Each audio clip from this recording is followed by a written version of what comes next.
their fourth trophy in the last 5 years. That's a dynasty. I'm joined by Mr. Mark Rose from the Ohio High School Association Board of Directors. It is my honor to present the Wheelersburg Pirates with the 2026 Division V State Championship Trophy. Trophy is raised. The celebration has begun. The 5th state title for Wheelersburg with a 7-6 win over Liberty Union. We'll pause for these messages from the OHSAA and be back to wrap it up. This is the state softball tournament brought to you by Chocolate Milk. You practice hard, you play hard, you're always reaching for your goals.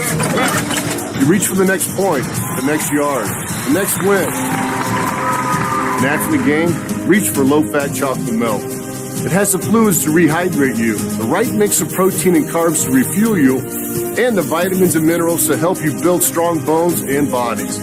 Fuel up with chocolate milk. For more information, visit drink-milk.com.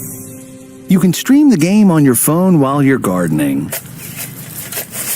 You can stream it while you walk the dog. You can stream it at a trampoline park. You can even stream it at a monster truck rally. But the second you get behind the wheel, the game's over. Remember, Ohio, phones down. It's the law. You may think seatbelt laws are no big deal. Well, you couldn't be more wrong. Cops are cracking down day and night in the city, in the country, and all points in between. Make no mistake, if you don't buckle up, you will get caught and you will get a ticket, even if you've gotten away with not buckling in the past. Things are about to change. Cops are serious about seatbelt safety, so don't kid yourself. Buckle up every time or get a ticket. Click it or ticket. Paid for by the U.S. Department of Transportation. You're listening to the Ohio High School Athletic Association State Softball Tournament on the OHSAA Radio Network. What a game here. You heard former Buckeye head coach Kelly Shanley talking to Liberty Union about all their heroics to get here and their heroics in this game, but it's the Wheelersburg Pirates that win the state championship 7-6. And can you say dynasty? They definitely, if you look that word up in the dictionary in Ohio, it's going to say Wheelersburg. Just an incredible performance. And it's so neat to see their kids, how they play the game. And they believe, they trust, and never say die. Also, I do want to take this time to say to Jackson Lightcap, well done, and Ryan Baker, you two were amazing, and you make this job so much fun. And, of course, Coach Linder, to have you and your Hall of Fame credentials here as well, really awesome. Great to be with you. Thank you. It's been a pleasure. All right, once again, our final score in this OHSA Division V State Softball Championship game is Wheelersburg 7, Liberty Union 6. Tune back into the NFHS Network and the OHSAA Radio Network at 5:25 for the D2 State Championship game as Kings takes on Westerville Central with the first pitch at 5:40. On behalf of OHSAA Executive Director Doug Ute, Radio Network Executive Producer, and the man Tim Street, our on-site producers, I just talked about them, Ryan Baker and Jackson Lightcap. They're awesome. And my broadcast partner, she's awesome too, Karen Linder. I'm not so awesome, but I'm glad to be here. My name's Dean Linke. Congratulations to the Wheelersburg Pirates, back-to-back state softball champions. The preceding broadcast has been a presentation of the NFHS Network and the OHSAA Radio Network, brought to you by Chocolate Milk.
On the OHSAA Radio Network and NFHS Network from Firestone Stadium. Live coverage starts in 10, 9, 8, 7, 6, 5, 4, 3.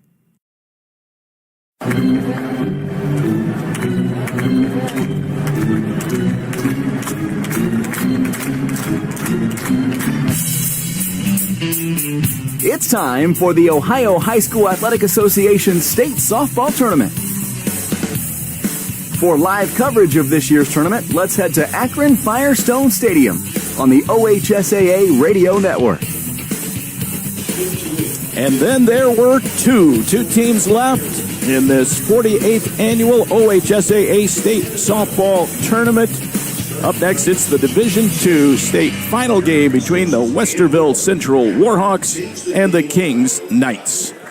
Good afternoon, everybody. David Wilson reporting from Firestone Stadium in Akron. I'll be joined shortly by Jenna Weisberg for analysis and commentary of the ball game. Division II, the last division to be decided among the 7 that have been played here this weekend, and it should be a good one as the Warhawks bring a 20-game winning streak into this game. They're 28-2. Kings also red hot, winners of 18 in a row and 29-1 on the season.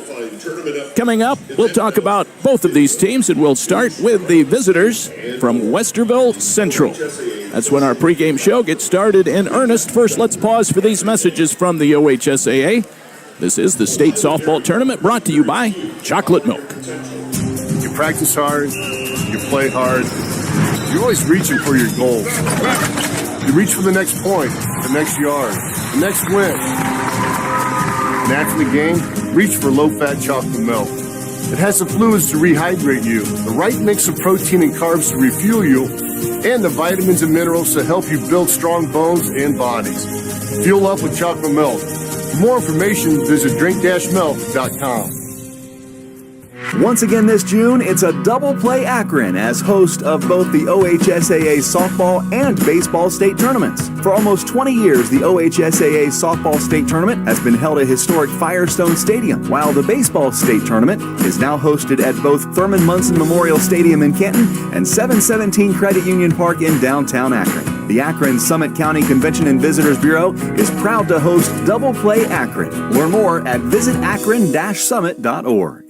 Welcome to today's game. This is Paul Keels, and you know how much I love broadcasting the Buckeyes, but I also love high school sports. On behalf of the OHSAA, let's all do our part to set a good example and make this a fun and safe experience for the kids involved. I know this game means so much to the players, coaches, and fans, but high school sports are about much more than the wins and losses. They teach life lessons that will be with the players long after their playing days are over. Good luck to both teams, and remember to respect the game. You're listening to the Ohio High School Athletic Association State Softball Tournament on the OHSAA Radio Network. We have 80 beautiful sunny degrees here in Akron as we're getting ready for the Division II state championship game between Westerville Central and Kings. Westerville Central advanced yesterday with a win over Walsh in shutout fashion by a final score of 7-0. The Warhawks, coached by Mike Fields in his third year, 53-27. And I welcome back Jenna Weisberg for her analysis of these teams and this game. And Jenna, you got Westerville Central coming off a shutout against a very tough Walsh team. It's just the second loss of the year for Walsh and their first loss since their opening game. But Elliott Long pitched a tremendous ball game, 7 innings of shutout softball, did not walk a batter, struck out 9. What stood out to you about Elliott Long's performance yesterday? Elliott Long was dominant on the mound. Only gave up 4 hits, as you mentioned, 9 strikeouts, 0 walks. She did a great job, worked the lefties away a lot, and was able to jam the righties inside. And what she did out there was just go out there and hit her spots. And also, 8 of her 21 outs were pop-outs or fly-outs. So her defense worked hard for her when they got the ball on the ground. They also made the plays in the air, but she was able to induce a lot of pop-ups, a lot of fly-outs. Yeah, 3 of the 4 hits that she allowed came in the first 2 innings, so 3 through 7. really locked everything down, proved why she's an All-Ohio second-team performer. So she's 23-1 now on the year, an updated ERA of 173. From an offensive standpoint, Hannah Pullins had the Little League Grand Slam home run in a crazy fourth inning where they scored 5 runs to blow the game open. She came up in the second, bases loaded, hit a single. The ball started getting thrown around the infield. Everybody scored, but Pullins, she's the catalyst at the top of the order. 2 hits yesterday, 2 RBIs, and 2 stolen bases, giving her a whopping 56 on the year. Hannah Pullins was exactly what Coach Mike Fields said she was, and that's the engine of the car. She is going to get that team going, and what I love about her game is not only is she a great hitter, but as you mentioned, those stolen bases and that Little League single-turn home run, she puts pressure on the defense, and she forces them to make bad throws because they're in a rush because of her speed. So I thought she did a great job yesterday of really being the catalyst of the offense and getting everything going for Westerville. As we mentioned, Westerville has won 20 in a row, and they come in hitting .390 as a unit. So they are a potent offensive team. They're looking for their first state championship. They were here in 19 and lost in the semifinals that year to Lakota East by a score of 4-3. So they're looking to break on top here in D2 and take home the hardware tonight. Their opponent will be the Kings Knights. We'll chat about the Kings situation when we come right back to Firestone. It's coverage of the Division II state championship game. Let's pause for these messages from your local stations. This is the OHSAA State Softball Tournament. For the players on the court, cheerleaders on the sideline, and fans in the stands, Varsity Brands is a national leader in team athletic gear, school spirit, and championship memorabilia. Recognized and endorsed by the Ohio High School Athletic Association, Varsity Brands partners with schools, coaches, and students to build school pride and student engagement. Visit varsitybrands.com for more information. Varsity Brands, elevating student experiences. Ohio Health Sports Medicine is proud to keep student athletes healthy and in the game, and is the official sports medicine partner of the Ohio High School Athletic Association. Serving Ohio since 1891, Ohio Health medical experts are now available in 47 counties and help keep athletes ready to compete and active adults on the road to healthy living. Log on to ohiohealth.com or call 614-566-GAME anytime. Ohio Health, elite care for every athlete. Spectrum News 1, a new kind of news channel dedicated to refreshing storytelling and empowering communities across the Buckeye State. With your local forecast every 10 minutes and all of the essential news you need 24/7. Plus, in-depth shows and exclusives focused on your community. Always Ohio, always refreshing, always on. We are Spectrum News 1, exclusively on Spectrum. Health Action Council is a member-driven, not-for-profit organization that provides employers with best practices for a healthy workforce through leadership, innovative services, and collaboration. Health Action Council works with employers to improve the quality, cost, and value of healthcare. The Ohio High School Athletic Association and Health Action Council invite all Ohio schools to join us for the Healthy Kids Step It Up Challenge. Find out details at healthykidsgo.org.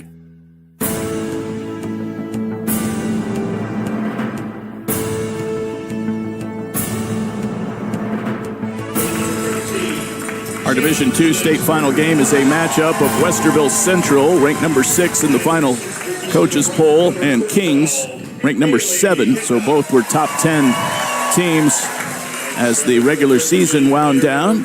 Westerville Central out of Franklin County, 113 miles from Firestone Stadium. Kings a little further, down in Warren County, southwestern Ohio, Mason, Ohio area. 206 miles to Firestone, 257 miles between these two high schools.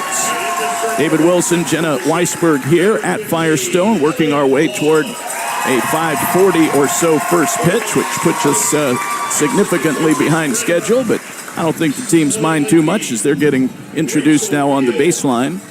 Kings, Jenna coached by John Schablein, like his counterpart, Mike Fields, District Coach of the Year, but he's been around a long time, 14 years. 232 wins.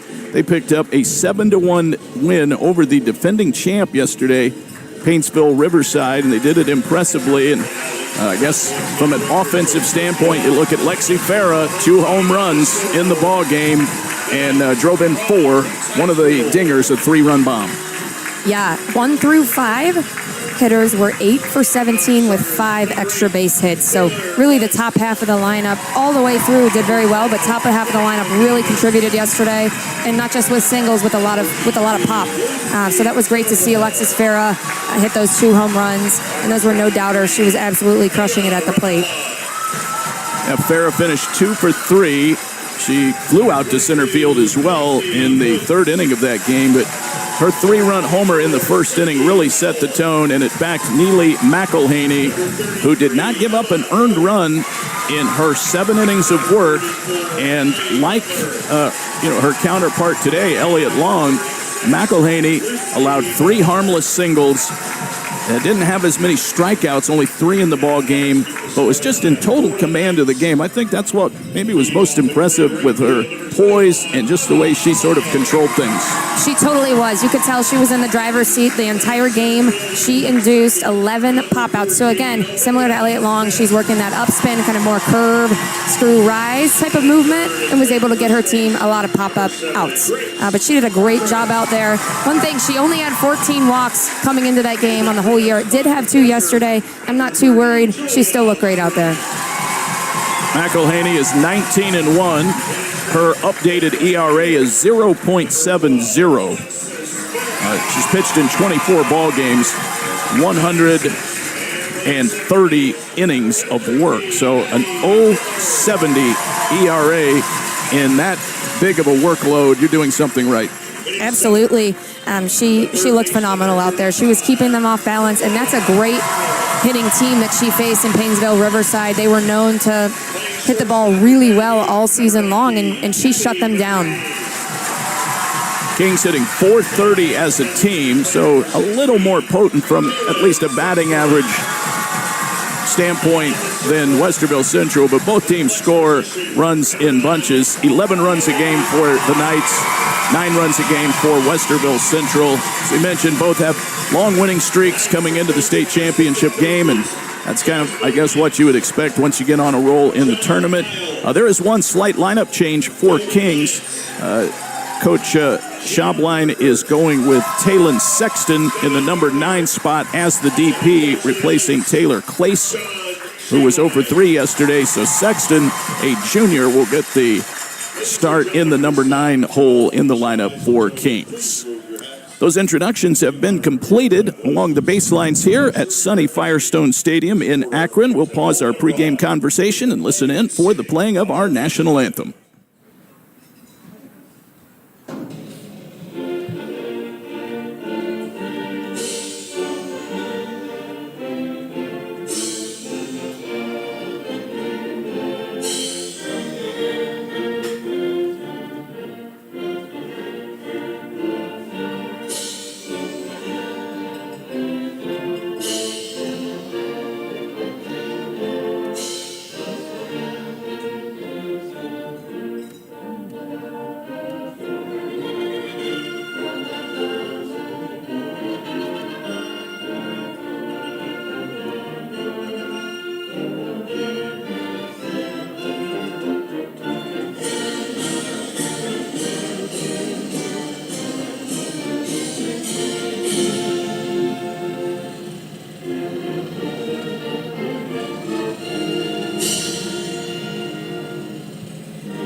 Our national anthem, and that means we are ready for softball. Westerville Central and Kings for the D2 title. We'll get it started for you, and we come right back after these messages from the OHSAA on the state softball tournament, brought to you by Delicious Chocolate Milk.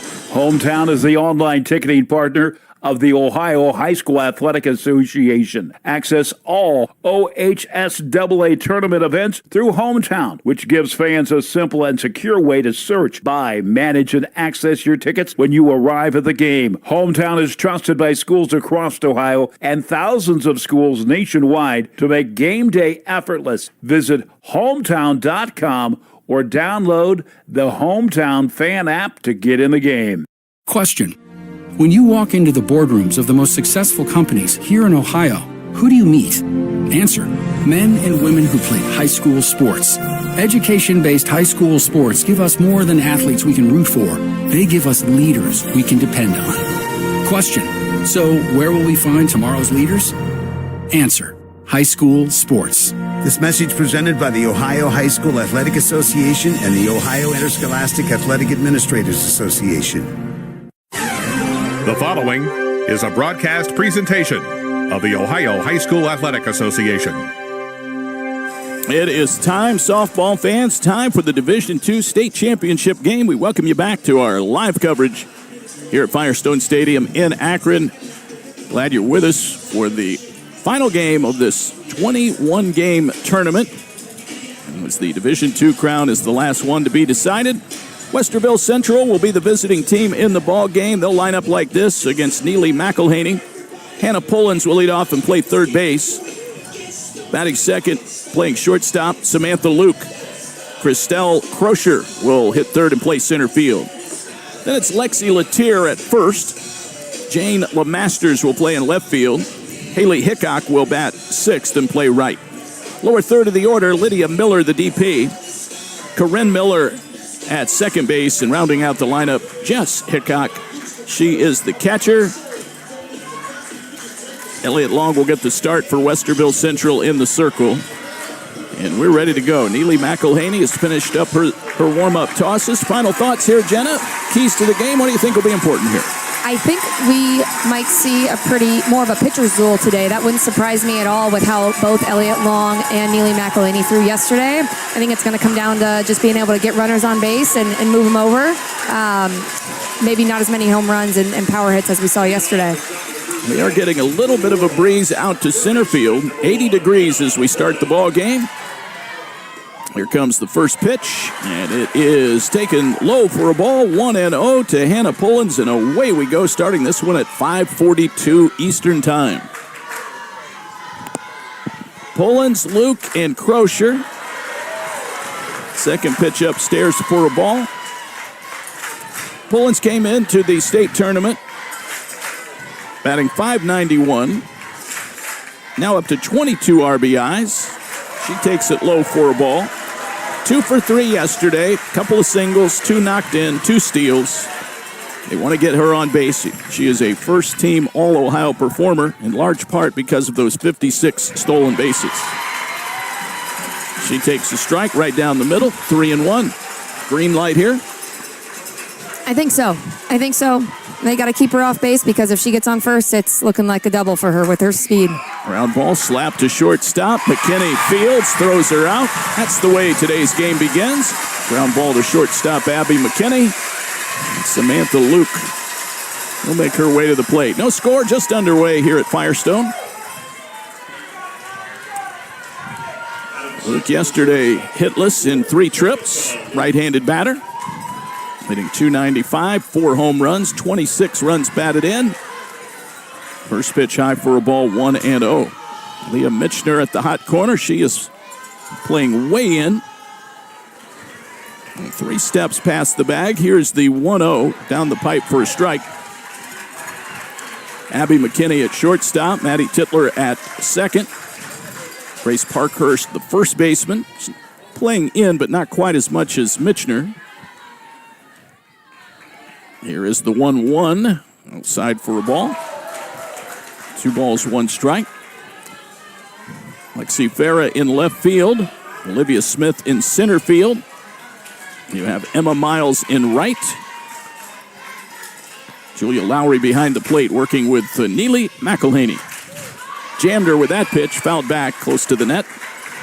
2 balls, 2 strikes.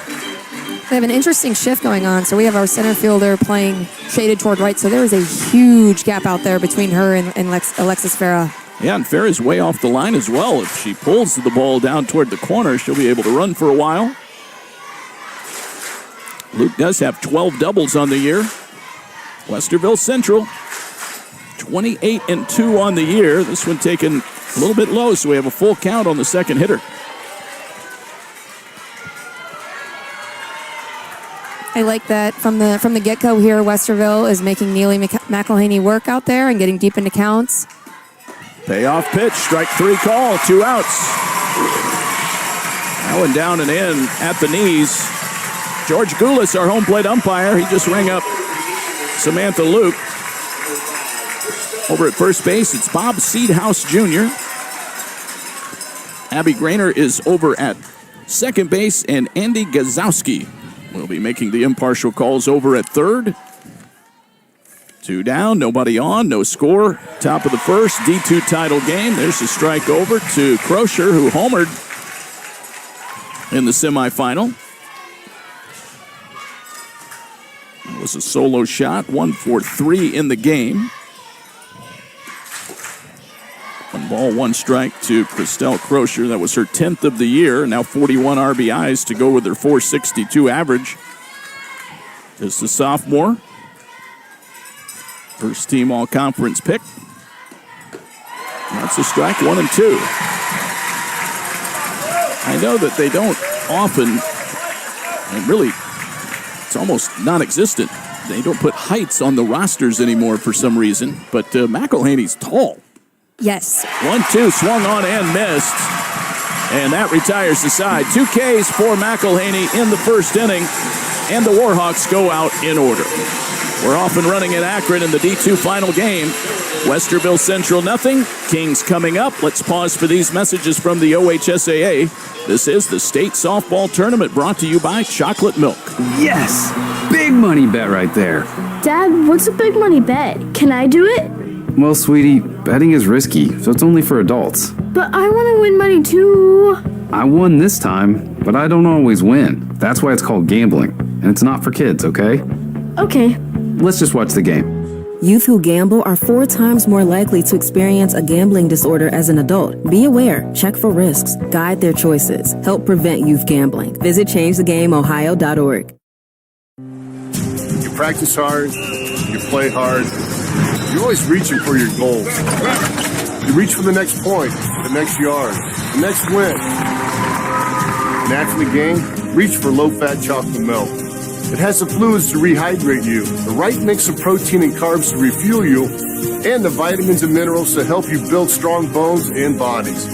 Fuel up with chocolate milk. For more information, visit drink-milk.com. You're listening to the Ohio High School Athletic Association State Softball Tournament on the OHSAA Radio Network. All right, here come the Kings Knights against Elliott Long, the sophomore. They'll line up with Emma Miles leading off in right, Olivia Smith in center, Grace Parkhurst will play first and bat third, Julia Lowry catching, Lexi Farah in left, Maddie Titler will bat sixth, she plays second, Leah Mitchner at third, Abby McKinney at short, Taylin Sexton will DP and bat ninth. Kings hitting .430 as a team, and the first pitch over for a strike to Emma Miles. No balls, 1 strike. That's lifted into left, and it drops in for a hit. Leadoff single for Emma Miles. She got jammed, fought that pitch off, and it's the first hit of the ball game for either side. No score here in the bottom of the first. We saw Elliott Long go inside to a lot of the righties yesterday, but Emma Miles was able to fight that one off, stay inside the ball enough to get a little pop out to left field. That was a great job. Olivia Smith will step to the plate. You look for just any kind of edge you can get, and if you can just fight a pitch off and get a hit out of it, qualifies. Swing and a miss. The ball's 1 strike. Smith hitting .425, 3 homers, 30 runs batted in, 2 for 4 yesterday with a double, 2 runs batted in. She chops one to third that goes foul. They go through with the play anyway. It was fielded by Polens at third. It was so foul that George Goulas didn't even make a call. Runner at first base, nobody out, bottom of 1. Pullins at third, Samantha Luke at shortstop, Corinne Miller at second. Here comes the 0-1. That's lifted foul down the left field line. That'll get over the sidewall and out of play. Lexi Latier is the first baseman. James LeMasters in left. I should say Jane LeMasters in left. Christelle Crozier in center field. Hickok in right, and Hickok behind the plate. Haley in right, and Jess Hickok the catcher. 1 ball, 2 strikes now to Olivia Smith with Grace Parkhurst on deck.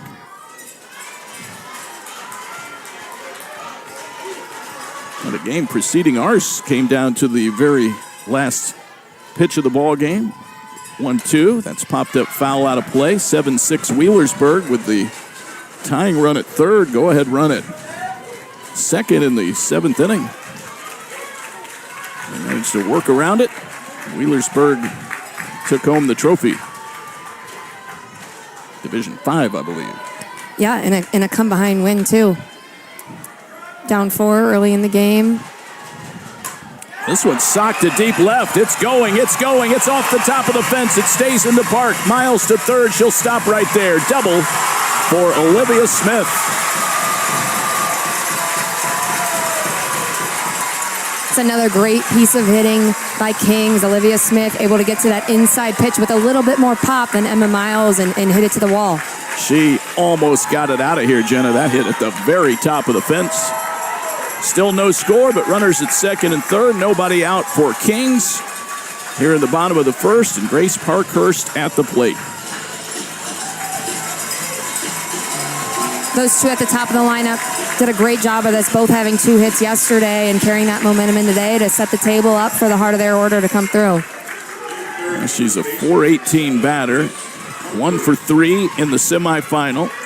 Parkhurst with 4 homers, 41 runs batted in. She takes inside for a ball. We're in the D2 championship game here at Firestone. Westerville Central and Kings neither have won a softball state title.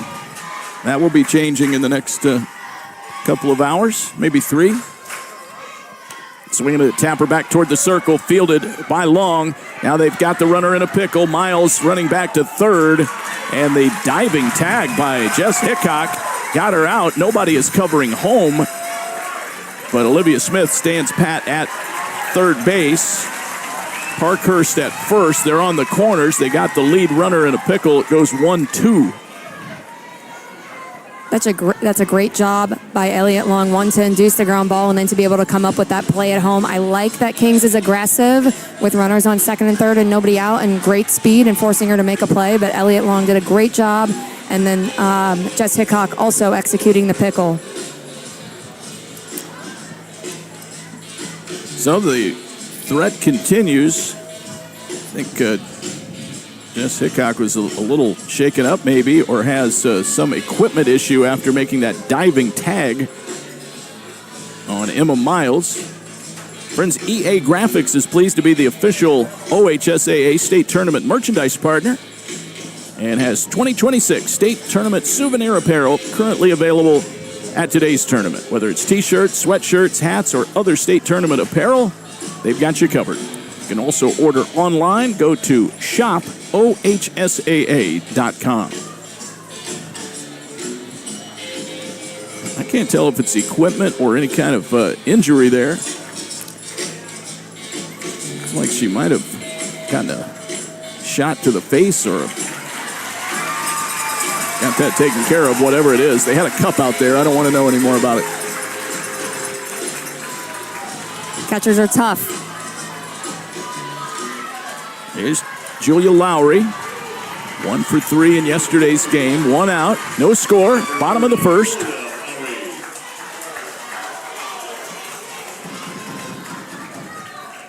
Lowry, all Ohio first team. That pitch in the dust and scooped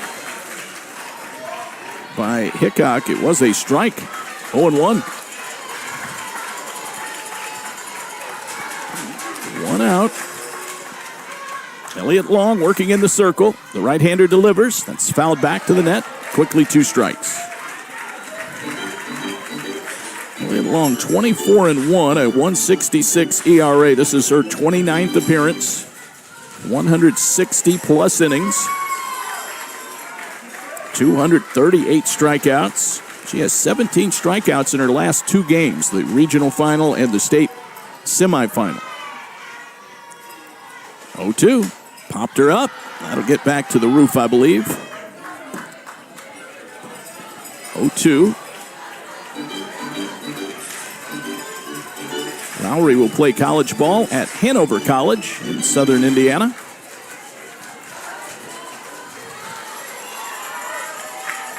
No balls, 2 strikes. That one's lifted into shallow left. That drops for a hit. Olivia Smith scores. It's 1-0 Kings. RBI single, Julia Lowry. Her 48th RBI of the season.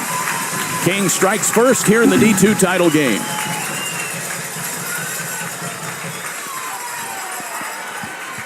Elliott Long is attacking right-handed hitters in this Kings lineup pretty similarly to how she was pitching against Walsh yesterday, whereas Walsh just was not adjusting. A lot of their hits ended up in pop-ups, whereas you see Kings here able to stay inside the ball and still get enough barrel into it. Even though hers and Emma Miles weren't the hardest hit balls, those are still singles to the outfield.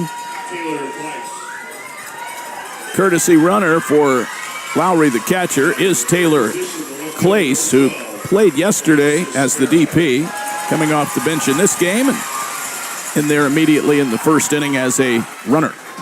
Well, here's Farah, who homered twice yesterday, right-handed batting sophomore. Now up to 9 homers and 50 RBIs. And that one is taking a strike. Definitely don't want to give Farah anything good to hit. They're at first and second, 1-0 Kings, bottom of the first inning. And now the pitch, that's grounded. Foul down the third base line. Foul ball is the call by George Goulas. Knights are continuing to run.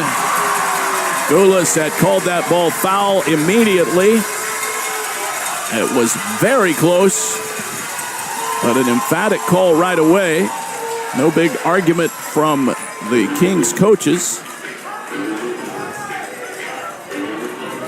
That was incredibly close, Jenna.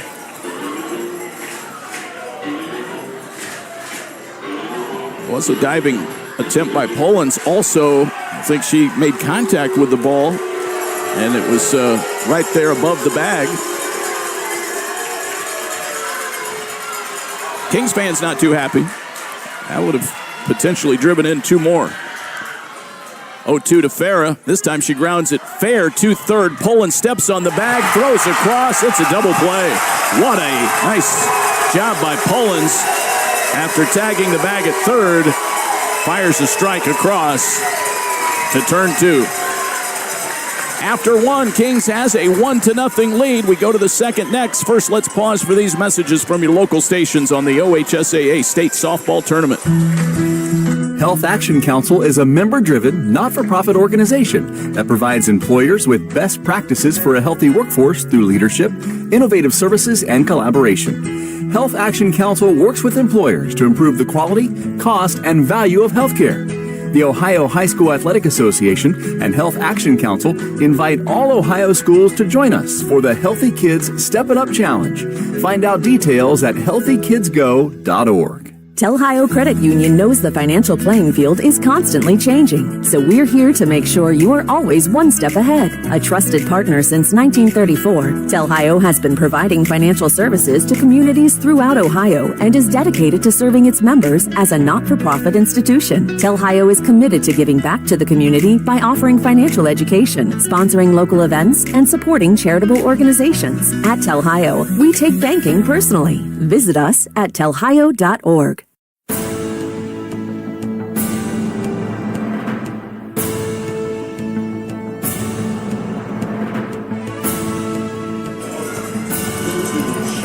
Well, we go to the second inning. It's 1-0 Kings. The Knights cashing in on an RBI single by Julia Lowry, but then the rally was kind of short-circuited by the double play ball, and that came right after a near double down the line that was called foul. Ball one to the leadoff batter, Lexi Latier. I bet Kings is wishing they had some instant replay on that further review because that was very close. 1-0, that's outside for a ball. Next pitch, Farah grounded to-third fair, and Pullins, with runners at first and second, had an easy 5-3 double play. Latier, LeMasters, and Haley Hickok due up here in the second inning. Here's the 2-0 inside. 3 balls, no strikes. Late afternoon sun setting behind the stadium, and so the players are looking right into the sun for the next little while. 3-0 is outside. It's ball 4, leadoff walk to Lexi Latier, the senior.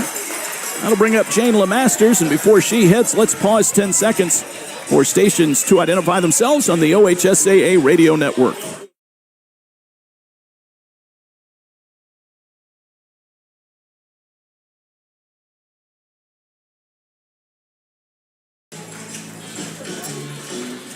LeMasters 0 for 2 yesterday with a walk.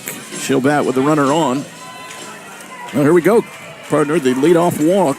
We saw it really do some damage yesterday. We said nothing ever good comes from a leadoff walk. And you see Hickok go out and visit Neely. Wonder if on the last couple of batters, she's been starting behind in the count. So maybe just kind of go out there and reset. She did get a strike over against LeMasters, 0-1. That one evens out the count as it sails outside. 1 ball, 1 strike. Westerville Central batting. 1-1.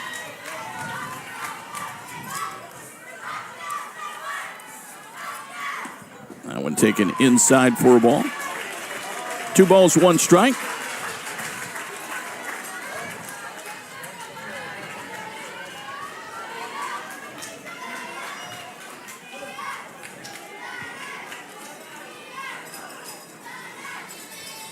Runner at first base, 1-0 Kings. D2 championship game here at Firestone. She gets a strike over. It's 2 balls, 2 strikes.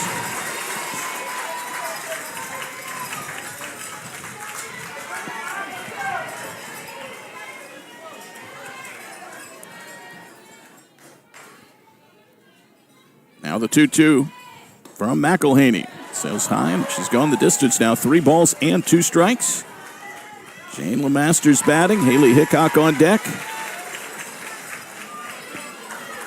Mike Fields shouting some instructions down to LeMasters.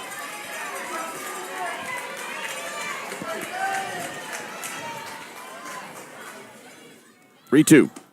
Now in strike 3 call, outside corner. 1 out, 1 on. Haley Hickok coming to the plate. Jenna Westerville was first settled back in 1818 when Peter and William Westervelt migrated from New York. Here comes the pitch, and that's in there for a strike. They donated money to construct a Methodist church, and in 1836, the town was named Westerville. It wasn't for another 160 or so years until the school opened in 2002. This one taking a ball low. 1 ball, 1 strike. And one of the largest school systems in Ohio. 14,600 students in the school district, 3 high schools. 1-1. That is popped up on the infield. Playable for Mitchner, the third baseman. She catches it near the pitching circle. 2 outs. Lydia Miller to the plate. I'm sure the Westervelts would be very proud of the growing community. And their softball team this year. 1-0 Kings. We're in the top half of the second. Warhawks batting.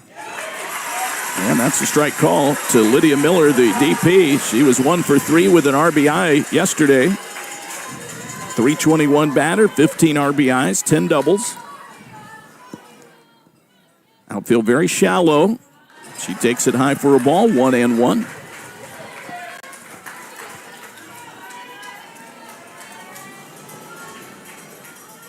Home plate area covered in a big shadow right now with the sun setting, but everybody else still in the bright sunlight.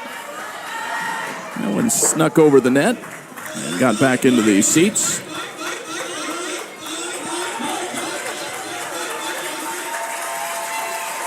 One ball, 2 strikes.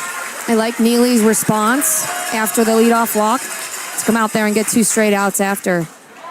She spikes that one up to the plate. 2 balls, 2 strikes.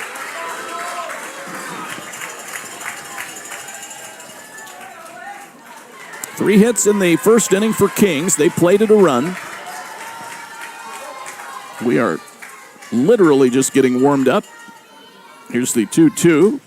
That one is a little bit low. 3 balls, 2 strikes. And Neely McElhaney takes a little walk back near the back of the circle. Full count, 2 outs. Latier will be running. She walked to lead things off. 1-0 ball game. McElhaney to the plate. Missed inside with it. Second walk of the inning. 2 outs, 2 on. Here's Corinne Miller. Miller, the senior, hitting .257, 17 RBIs, had a sac bunt yesterday, 0 for 1 officially.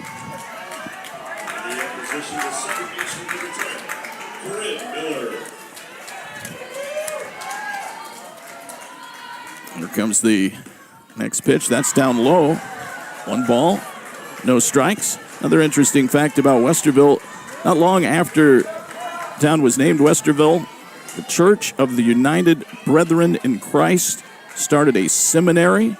It was started by a man named Philip William Otterbein. And later on, it was reformed and renamed Otterbein College. 2 balls, no strikes. And they are the Cardinals. 2-0. Line to right. It's going to hang up, and it's caught by Miles coming in toward the infield. Side retired. 2 walks, but nothing doing for the Warhawks. We go to the bottom of the second inning. It's Kings 1, Westerville Central nothing. Let's pause for these messages from the OHSAA. This is the Division II State Championship game brought to you by Chocolate Milk. You can stream the game on your phone while you're gardening. You can stream it while you walk the dog. You can stream it at a trampoline park. You can even stream it at a monster truck rally. But the second you get behind the wheel, the game's over. Remember, Ohio, phones down. It's the law. Hey, Ohio, not every injury happens on the field. Car wrecks, hospital mistakes, slip and falls. When you're hurt, you need more than a quick sub off the bench. You need America's largest injury law firm. There's a reason Morgan & Morgan has over 1,000 lawyers and 100 offices nationwide. A reason we've recovered more than $30 billion for people just like you. And a reason we never charge a dime unless we win. Morgan & Morgan, proud sponsor of Ohio High School Athletics. Injured? Just dial pound law. Morgan & Morgan, Ohio office located at 600 Vine Street, Cincinnati. Prior results do not guarantee a similar outcome. You're listening to the Ohio High School Athletic Association State Softball Tournament on the OHSAA Radio Network. Addie Titler for the Kings Knights. We go to the second. 1-0. Kings High School leading the 2 championship game here at Firestone. Elliott Long back to work, and a line shot just off the glove of Samantha Luke and on into left field. Titler lining that ball with authority. Luke had just enough time to stick her glove up, but it went off the end of the leather.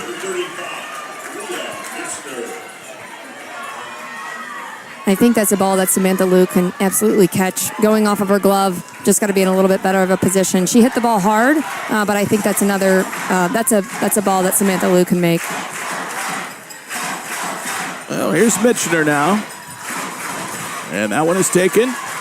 A strike. 0-1. That's hitting .433. 1 for 2 with a double yesterday. Also drew a walk. 12 steals on the year. Headed to Delaware State.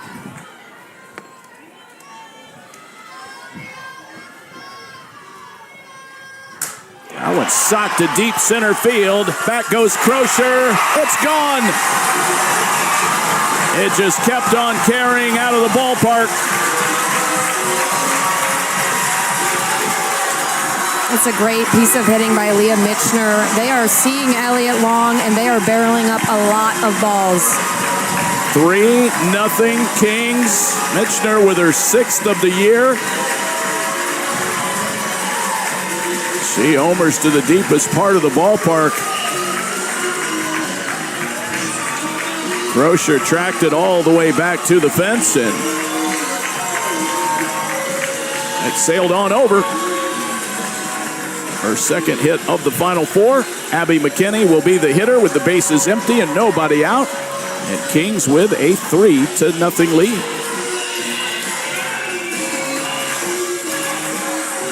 Abby McKinney yesterday also made some stellar defensive plays out at shortstop. 2 diving stops going up the middle. She looks great out there and really stopped any momentum, from going anywhere.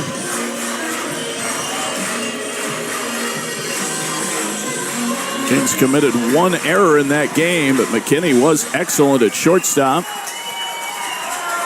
She'll take her turn at bat here.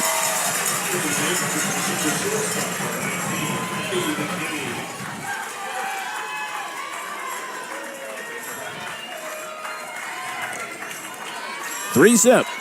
Kings building the early lead. Jen Waters, the pitching coach, came out. Here comes the pitch, and that's high for a ball.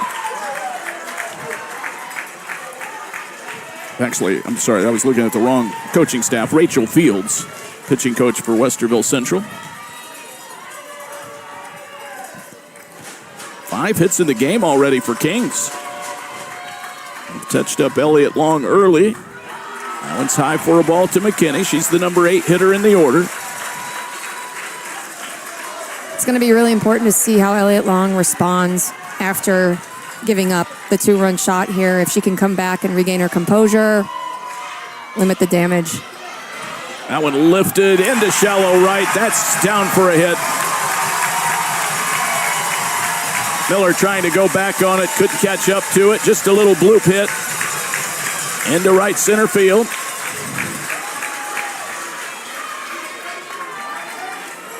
Runner aboard, still nobody out. Here's Taylon Sexton coming up for her first AB in the state tournament. 261 batter on the year, 5 RBIs for the junior. Took a healthy cut at that one. Missed the pitch, and it's 0-1. What do you think about this inning? Jenna Titler's line drive was very close to being caught. The ball hit by McKinney, almost caught by Miller.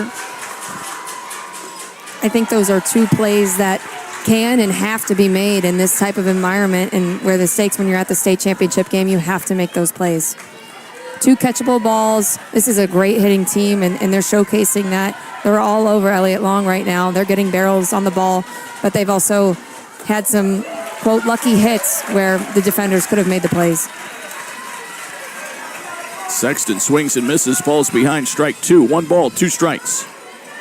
Bottom of the second inning, 3-0 Kings. D2 championship game. Long delivers. That's outside. 2 balls, 2 strikes. Emma Miles on deck.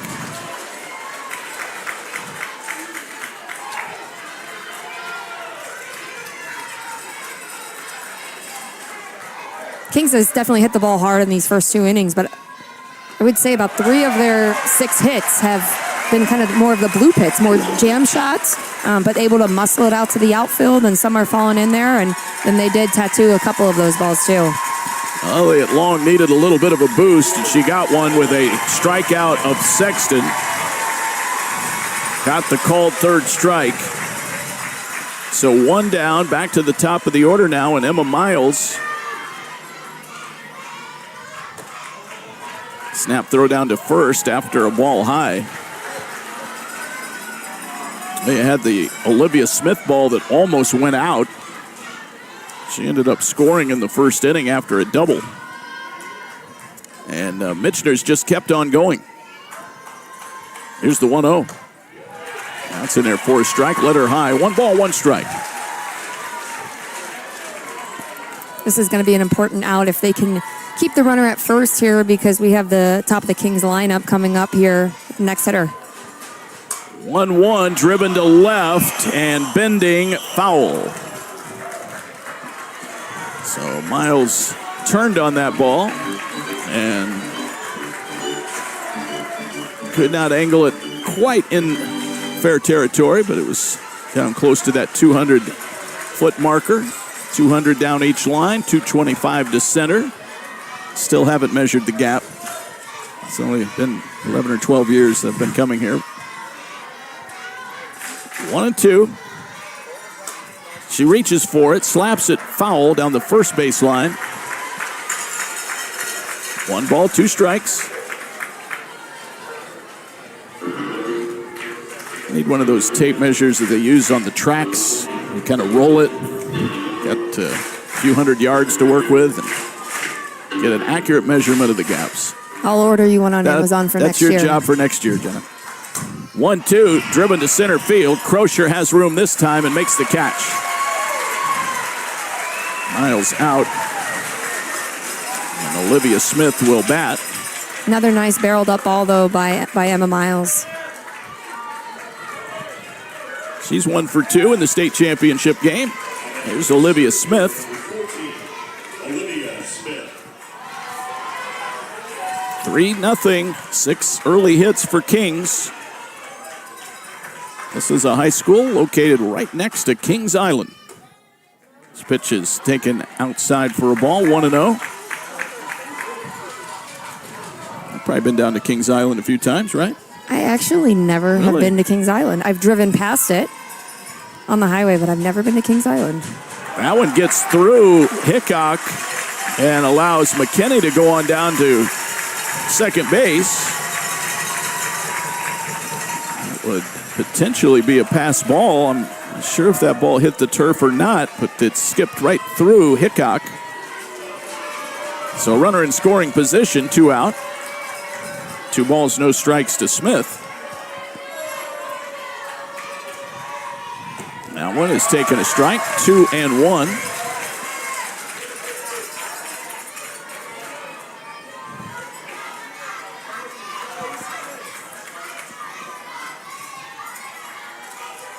Two and one. Here comes the pitch. That is taken maybe just a little bit low, close. 3-1. That looks pretty close to me. A little bit too close to. Yeah, she only has 1 strike. I'd take that.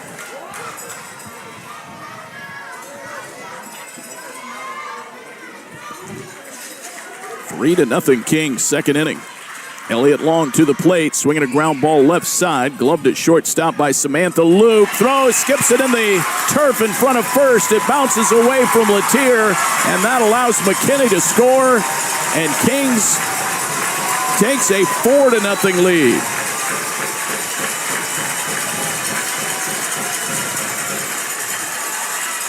Luke came up a little short on that throw.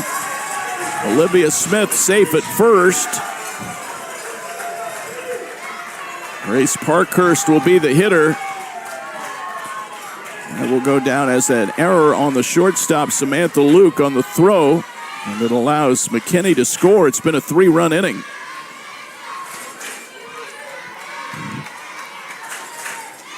Three-run inning, and Westerville has given them a couple of extra outs. I would say that's the 3rd extra out of the inning they've given Kings. Yeah, we talked about it a little yesterday, Jenny. You start talking about elite teams at the state championship level. You can't just give extra base runners and extra chances. 0-1, that's down low for a ball. 1 ball, 1 strike. I haven't been to Kings Island in many years. When I used to go there, the big attraction was the Beast. I don't even know if that's still there. That was a big roller coaster. 1-1 jammed off to the left. They also had the blue racer, the red and blue racer. We're spoiled up here on the North Coast with Cedar Point. Yeah, of course. Been to Cedar Point many times, never been to Kings Island. 1 ball, 2 strikes. They also had the Screamin' Demon. Here's the 1-2, fouled back. I'm not a roller coaster guy. I didn't get on any of those. I was perfectly happy with the little old style cars that you drove around. The little. I did them all growing up. Yeah. No, thank you anymore. 1 ball, 2 strikes. Grace Parkhurst at the plate. 4-0 Kings. 3-run rally in progress. Swing and a miss. And that does it for the inning. It's a strikeout of Parkhurst. Side retired, but a profitable inning for Kings. We go to the third. It's the Knights 4 and the Warhawks 0. Let's pause for these messages from your local stations.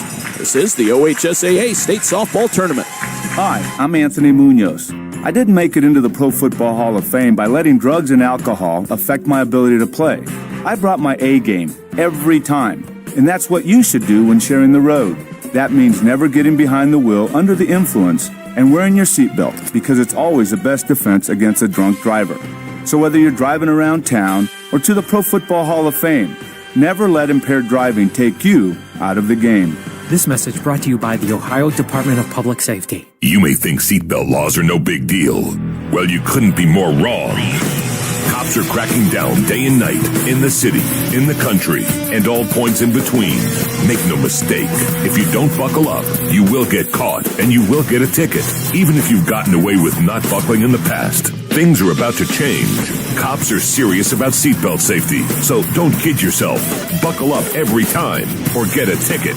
Click it or ticket. Paid for by the U.S. Department of Transportation.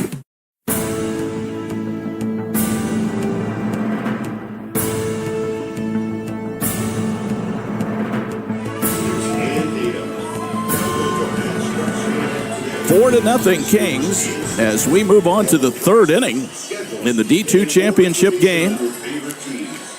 It's the final game of this 48th annual tournament.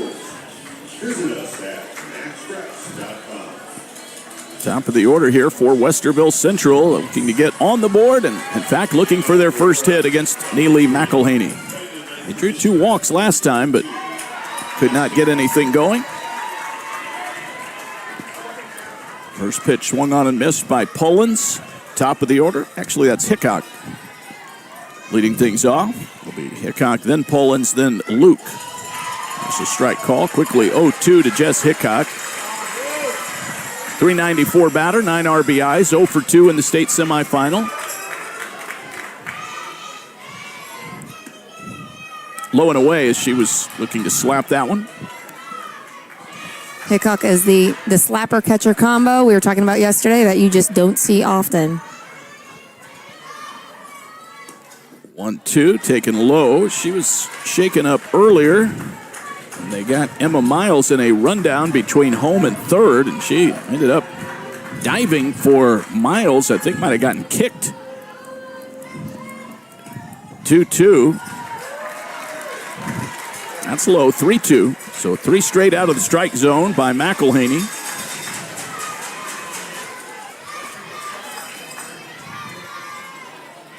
Payoff pitch. Running out of the box, takes it low. It's ball 4. It's a great at-bat and a great eye by Hickok. Anna Pullins at the plate. Top of the order now. And this is just who they want up. Start getting something going, start chipping away at this 4-run deficit.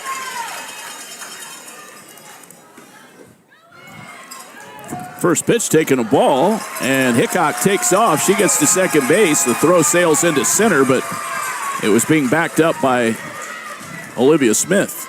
Stolen base for Jess Hickok. That is her 8th. Infield in at the corners. And Pullins takes it low for a ball, 1-0.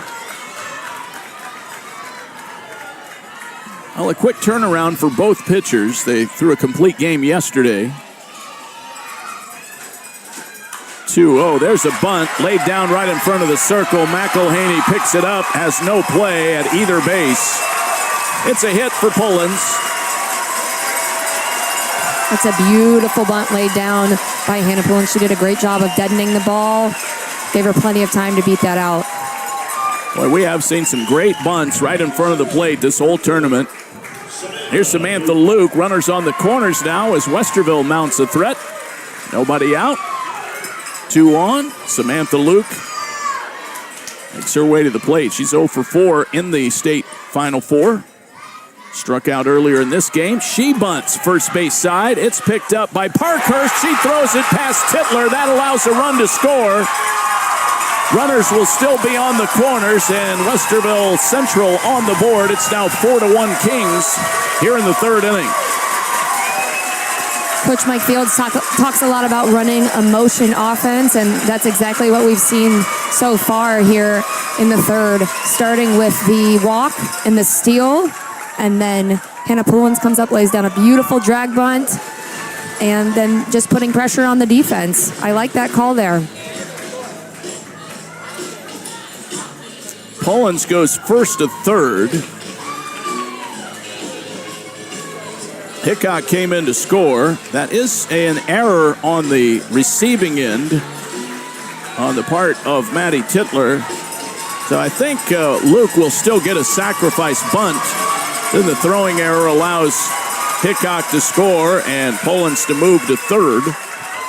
Christelle Crozier at the plate. She squares. Runner takes off, and now the throw back to McElhaney goes into center field. That allows Pullins to score.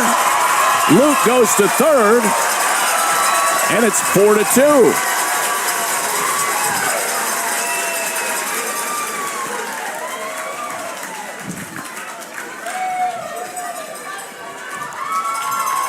That will be an error charged to someone. I'm not sure if it would go against Lowry, the catcher. She threw it, and McElhaney just missed it.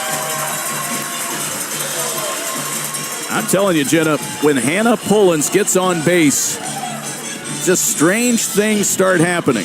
She causes chaos out there with her speed, no doubt. I like the call on the bunt, too.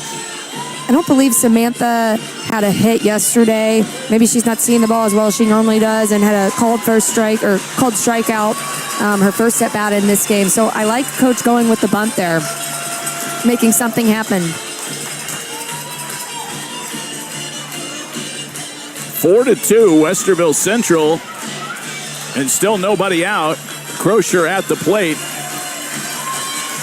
Friends, if you're ready to make the call, positions are always available when it comes to high school game officials. It's a great way to stay in shape, remain close to the game, and contribute to the educational experiences of our student athletes. And signing up is very easy. To get started and learn more, visit the officiating section of the OHSAA website at ohsaa.org/officiating.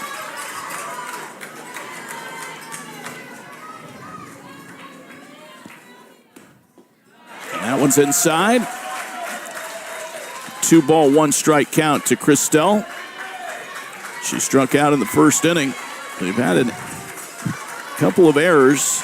I think the latest error went against the catcher. 2 in the inning, 2-1. That is a ball low, and it's 3-1. The lone base runner is Samantha Luke.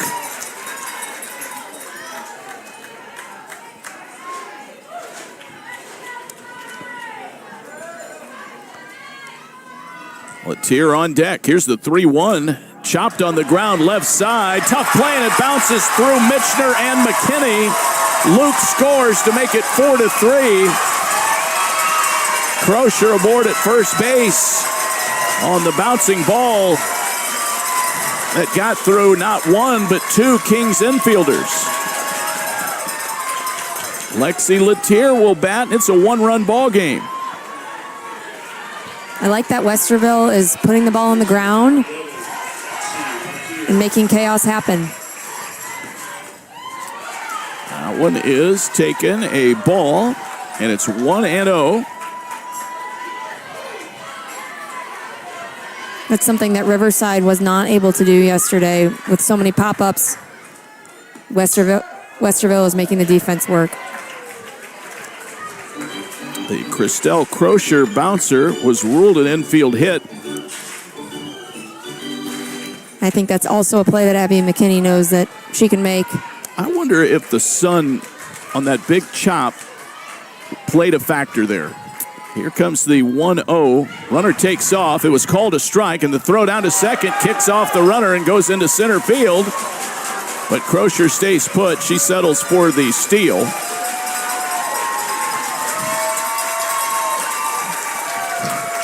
Lexi Latier, I believe it's 1-1. 1 ball, 1 strike to Latier, who walked in the second inning. Tying run all of a sudden is in scoring position.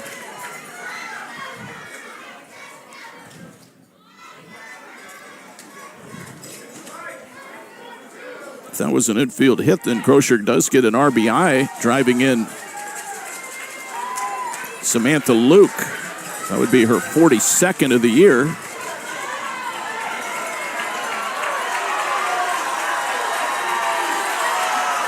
Here's the 1-2 pitch now. That's high.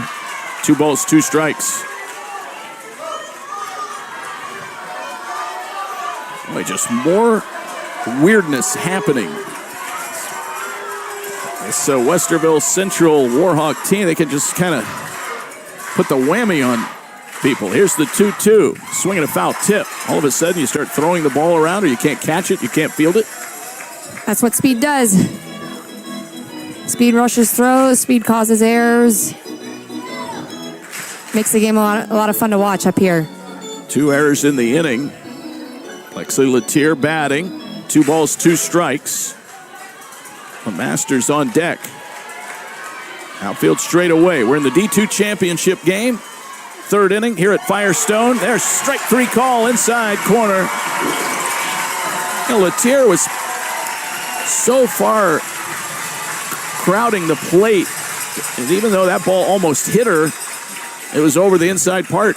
Yeah, Neely just painted the inside corner. So that is her 4th strikeout. Working on LeMasters now. Runner at second base is Crozier, and she carries the potential tying run.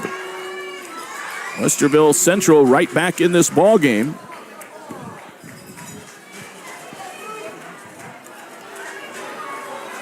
One ball, no strikes. Here comes the next pitch from the tall right-hander, Ely McElhaney. And that's over for a strike. Crozier breaks for third. She got there just ahead of the throw from Lowry. That's huge for Crozier to get that stolen base. Now she's just 60 feet away from home to tie the game. 3 steals in the inning for Westerville Central, 2 by Crozier. She has 16 on the year, 1-1, wave and a miss. Not one of the Masters' better cuts there. She might have been fooled on that pitch, 1-2.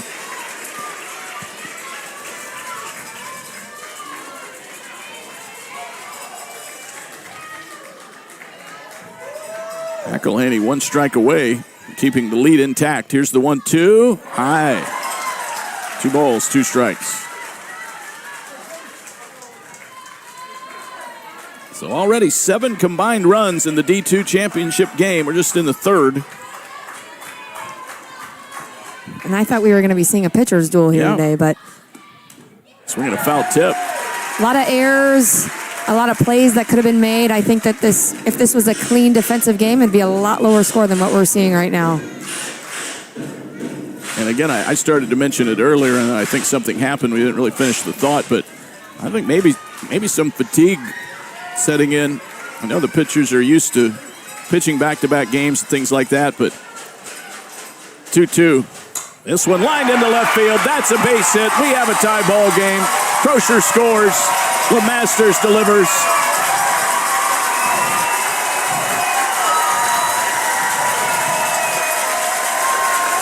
The sophomore drives in her 21st of the year. A tradition like no other. LeMasters. We start from scratch. Haley Hickok to the plate.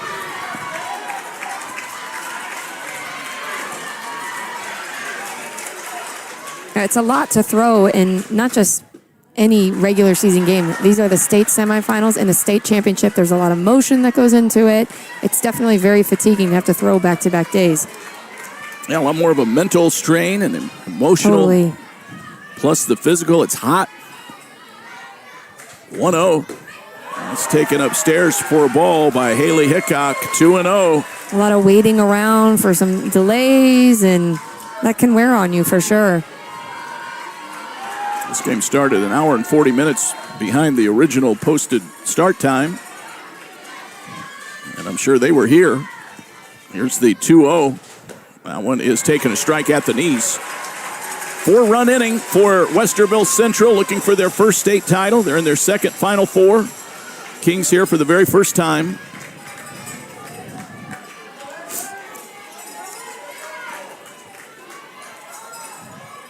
Two-one. Low for a ball. Kings did win a Division I state volleyball championship 3 years ago over Olentangy Orange, 2023.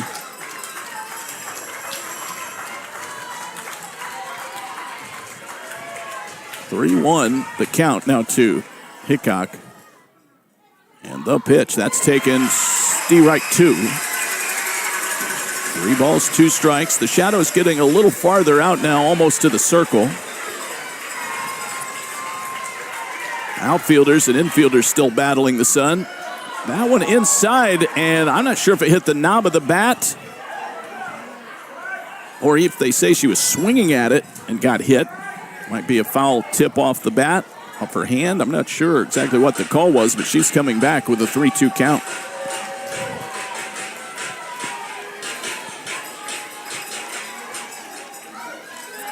She's the 7th batter of the inning. 4 have scored. There have been 2 errors. 3 hits for Westerville Central in the inning, their first 3 of the ball game. We're tied at 4 in the D2 final. 3-2 pitch is strike 3 call. Haley Hickok was trying to sell it by running down toward first base, but she gets rung up for the second out. Strikeout number 5 for Neely McElhaney. So here's Miller, and she takes the strike. Same spot. Pretty good location. Excellent location, and that's what she does, is she spots the ball, and you can see she's doing a great job right now, moving the ball inside on the hitters, moving the ball outside. Grounder to short. McKinney throws to first, short. It bounces up, goes off the chest of Parkhurst. LeMasters to second, and Miller safe at first. That will be the 3rd error of the inning. Error goes to Miller on the throw.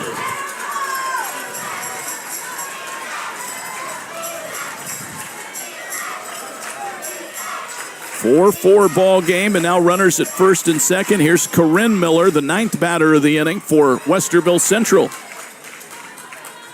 She takes the ball 1-0.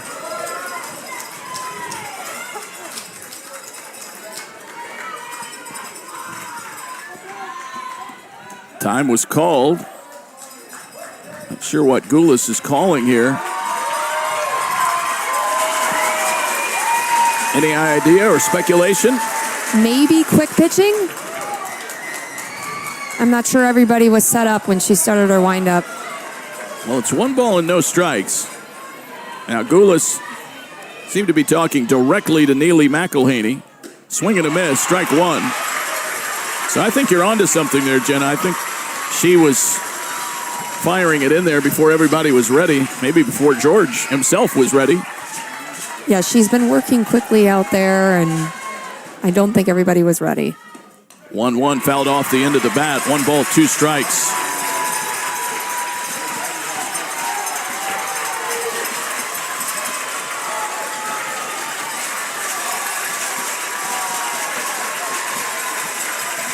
Three errors in the inning. Here comes the 1-2 pitch for McElhaney. That's high for a ball. 2-2. Westerville Central threatening to take the lead. The big hit of the inning was the Jane LeMaster's RBI single that tied things up.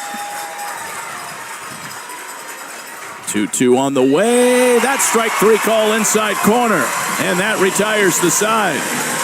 4 big runs for Westerville Central, and they even the ledger here in the D2 championship game. Through 2.5, all tied at 4. Let's pause for these messages from the OHSAA. This is the state softball tournament brought to you by Chocolate Milk. It's easy to access your favorite Ohio High School Athletic Association sporting events with Hometown Ticketing. As the official digital ticketing partner of the OHSAA, Hometown Ticketing allows fans to search, buy, and manage tickets for all OHSAA tournament events from your mobile device.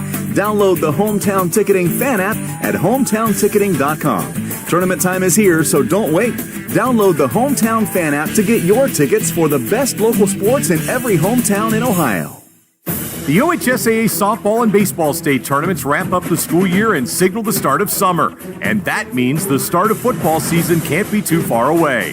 This is Todd Bell. Join me and the OHSAA Radio Network crew each week during the football playoffs for the OHSAA Playoff Preview Show and the state championships in Canton the first week in December. Congratulations to all the teams competing for softball and baseball state championships over the last 2 weeks of the season. Have a great summer, and we'll see you this fall. You're listening to the Ohio High School Athletic Association State Softball Tournament on the OHSAA Radio Network. Bottom half of the third inning in the D2 final, and we've got ourselves a 4-4 ball game. Julia Lowry leading things off against Elliott Long. Well, Neely McElhaney was just pushed to the limit in the hot sun, facing 9 hitters. 0-1. That was taken inside. 0-2. Meanwhile, Elliott Long just kind of kicking back, relaxing in the dugout. She comes out now with a 4-4 tie. Lowry singled in a run back in the first. She pops that one foul. It gets into the crowd. One-handed catch by a fan and fires it back in to Jess Hickok. Pretty good arm. No balls, 2 strikes. Lowry, Farah, Titler. Didn't mention her if they get someone on base.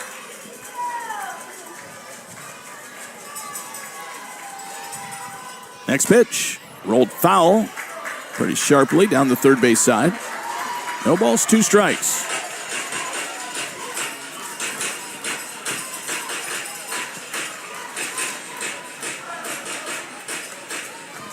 Lowry, the senior catcher. 2 for 4 in the state Final Four. Here it comes. That's a high fly ball, deep left center field, way back and gone. Julia Lowry. She goes deep and gives Kings the lead at 5-4.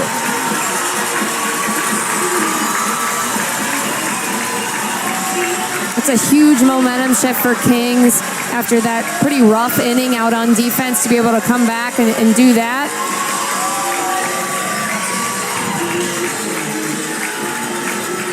Elliott Long has served up her share of home runs. That's her 14th allowed on the year. Second of this game. Here's Farah.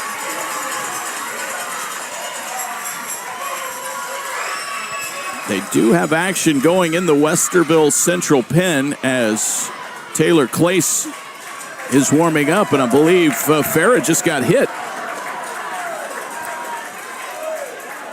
And he's calling her back. That will, I'm sure, elicit a argument from John Schablein. George Goulas explaining himself. Farah. I know they want a base runner, but if I'm Alexis Farah, with the bat she's swinging right now, I'm fine getting my hacks in. Umpires will talk. I misspoke earlier. Sierra Schwartz is loosening for Westerville Central. And a possible relief option for Elliott Long if needed. Well, the conference doesn't change anything, and Farah is back in the box, and it will be 1 ball, no strikes.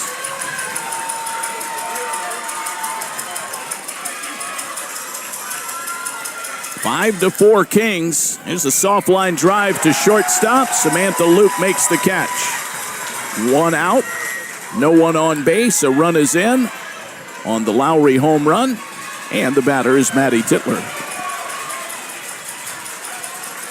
That's the second at bat for Alexis Farrell where there's been a questionable call not go her way and ultimately result in an out with the first with their first at bat going down the line being called foul. That would have been a double, and then she had a ground out that turned into a double play, and then that hit by pitch that she got called back on and turned up to a pop out to the shortstop. She's probably a little grumpy right now. 1-0. Titler singled and scored in the second inning, and she takes it low, ball 2.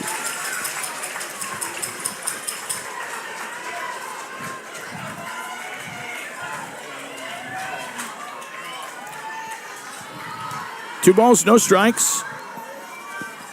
The Kings Knights jump back on top here in the bottom half of the third inning.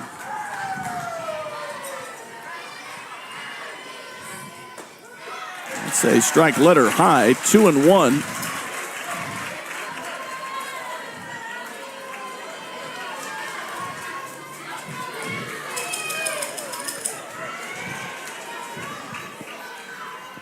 Now the pitch. That's a wave and a miss. 2-2 from Elliott Long. 2 big home runs for Kings. Leah Mitchner, a 2-run home run in the second inning, and Julia Lowry has led off this inning with a solo shot, making it 5-4. This one corked foul down the third base side.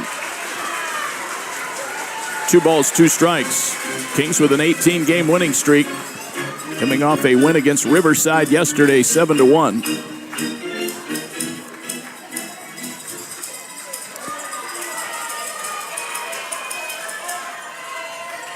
Had an early 4-0 lead here. Westerville Central came storming back. Got her swinging on the 2-2 pitch. Titler goes down on strikes. That's the second out. It was a nice job by Elliott Long. She consistently worked her in, was jamming her inside, and was able to get 2 swings and misses on her rise ball. Here's Mitchner now, ready to dig back in. 2-run home run last time up. That was last inning. Here comes the right-hander's pitch. That's in there for a strike. It is 0-1. Lights have not yet been turned on here at Firestone. We're in the D2 final. 0-1 pitch. Fouled back. For the uninitiated, Division II is among the larger schools. Division I being the largest of all the school divisions. D2 just a step down from that enrollment-wise. So pretty big institutions. No balls, 2 strikes. Here comes the right-hander with the pitch. And again, climbing the ladder, strikes out Mitchner swinging. And that's it for the Knights. But they get the big run on the long ball by Lowry to take the lead. It's Kings 5, Westerville Central 4. We go to the 4th. Let's pause for these messages from your local stations. This is the OHSAA State Softball Tournament. Welcome to the home of Gridiron Legends, the newly renovated Pro Football Hall of Fame in Canton, Ohio. Walk among the immortals of football inside the Hall of Fame gallery. Here you can stand face to face with the men who built America's game. Relive the greatest moments of Super Bowl history in the Lamar Hunt Super Bowl gallery and stand before the Vince Lombardi Trophy, while the NFL Today gallery is home to the NFL's most recent record-breaking moments. Plan your visit to the Pro Football Hall of Fame today at profootballhof.com. Where do competition, intensity, and teamwork combine with sportsmanship, spirit, and academics? On the athletic fields and in the gymnasiums of high schools around Ohio. So get out and support the student athletes of your local high school.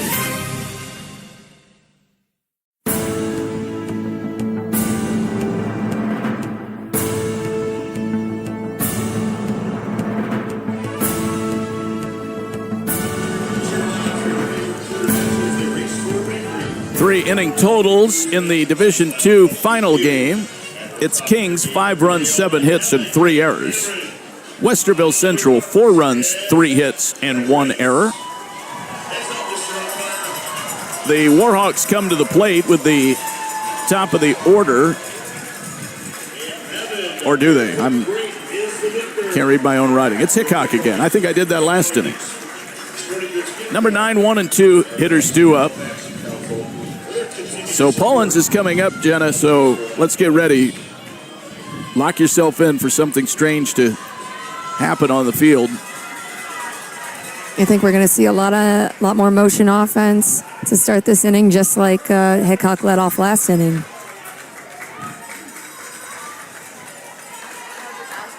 Five, 4 Kings. They jumped right back into the lead on the big fly by Lowry. There's a slapper down the third base side by Hickok. It goes foul. Mitchner in very tight at third base.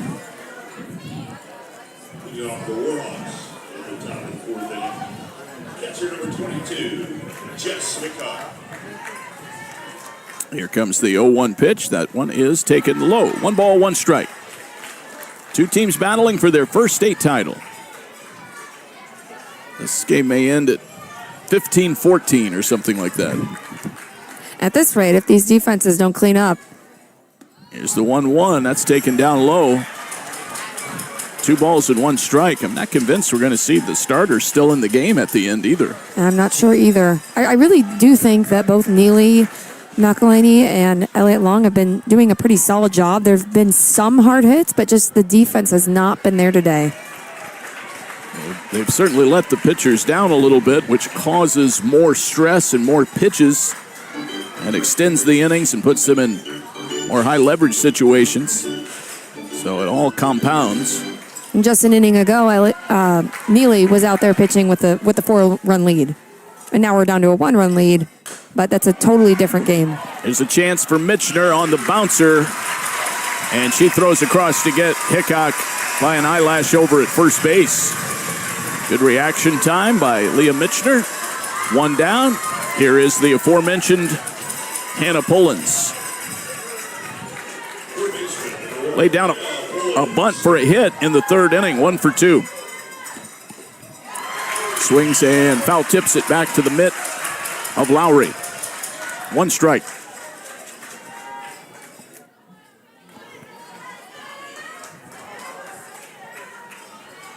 No balls, 1 strike. And the pitch on the way, that is a little bit low. 1 ball, 1 strike.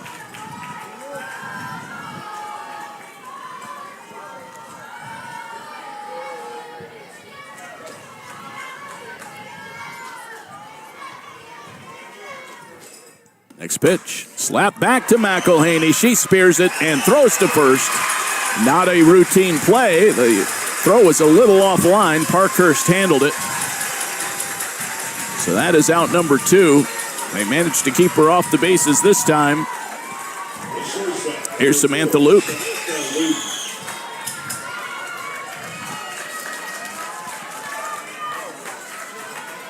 Five to 4 Kings in the D2 championship game. Here at Firestone, fly ball, deep right, still going back, still going. It is over the head of Miles.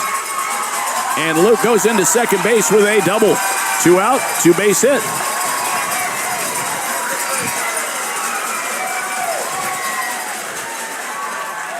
Tying run and scoring position. Fortunately for Kings, the speedsters of Westerville weren't on the bases, so all we have is a 2-out double here. Christelle Crozier batting now. She's 1 for 2.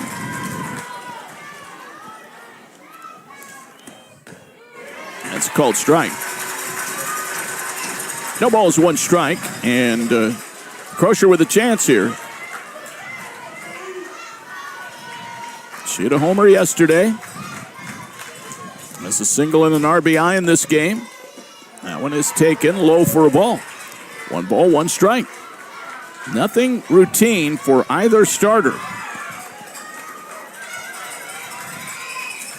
McElhaney rubbing up the softball. She's ready with the 1-1. She unloads, and it is a strike. 1-2.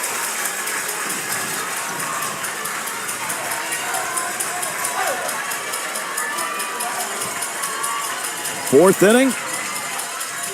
5-4 Kings. There's the pitch. A wave and a miss. Got her on strikes, and that retires the side. That's the 7th strikeout for Neely McElhaney. Halfway through the ball game, middle of the 4th. Kings 5, Westerville Central 4. Let's pause for these messages from the OHSAA. This is the state softball tournament brought to you by Chocolate Milk. At the Ohio High School Athletic Association, our student athletes are going pro at being coachable, a good student, responsible, dependable, respectful, a good student, dependable, a good teammate.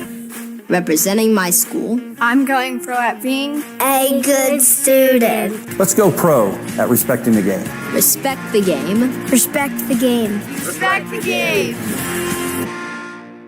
The year was 1907. The Cubs won the World Series and the Ford Model R hit the assembly line. While here in Ohio, school administrators came together to form the Ohio High School Athletic Association. One thing that hasn't changed since 1907 is the dedication of the OHSAA to education-based athletics in Ohio. School sports teach responsibility, sportsmanship, and life lessons that stay with students long after their playing days are over. The OHSAA seeks to prepare students not for the next level of sport, but for the next level of life.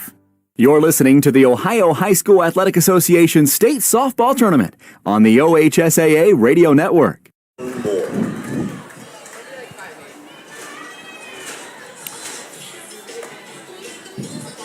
Well, and we go to the bottom half of the 4th inning. We do have a new pitcher in the ball game.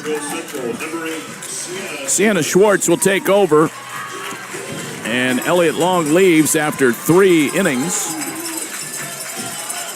Gave up 5 runs on 7 hits. Did strike out 4. Did not walk a batter, gave up a homer. So Schwartz takes over. And the first pitch to the leadoff batter is a ball inside. Abby McKinney leading things off. Schwartz, a sophomore, right-hander, ground ball to shortstop. Throw over from Samantha Lucas in time. They got McKinney out. A 6-3 put out. Taylon Sexton will be the batter. Sienna Schwartz enters the ball game on the year 3-0, a 3.94 ERA. It's only her 9th appearance. Did not start any games. Only 21 plus innings, 12 earned runs, 6 walks, 15 strikeouts. It's a pretty big moment for someone who's only had 9 appearances all year to make her 10th appearance in the state championship game. Yeah, and a 1-run game at that, trailing. So very little margin of error. Sexton struck out looking back in the 2nd inning, and that one is taken a little bit outside. 2 balls, no strikes. It'll be interesting to see if Elliott Long's going to be done for the day, or if there's a chance that we'll see her again if Schwartz can keep us can keep Central in the game. 2-0. It's chopped on the ground toward first. Playable for Latier. She will tag Sexton before she gets to the bag. 2 up, 2 down for Sienna Schwartz.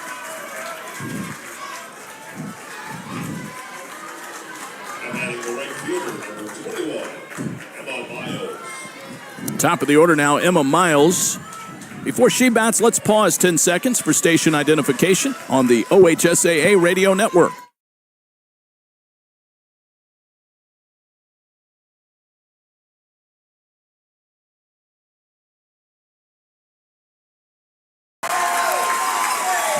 Strike 1 taken by Miles. 5-4 Kings. We are in the bottom half of the 4th inning in the D2 championship game. OHSAA softball coming your way here on the NFHS and OHSAA radio networks. A swing and a miss. And it's 0-2 to Miles, who is 1 for 2 so far in the softball game. Emma Miles has been seeing the ball really well. 2 hits yesterday, and she's had a single so far today and a really hard-hit ball out to center field in her second at-bat. Here is the 0-2. Check swing, fouled it right down on the bat handle. Still 0-2 to Emma Miles as Kings looks to get something going with 2 outs and a 1-run lead. Relief help coming in the form of the sophomore, Sienna Schwartz, leaving her classmate Elliott Long. Roller foul left side. Props to Sienna Schwartz for coming out. Again, super huge moment, really big game for her and getting those first 2 outs, and her defense showing up behind her, making some nice plays in the infield. And not afraid to come right at the top of the order in Emma Miles.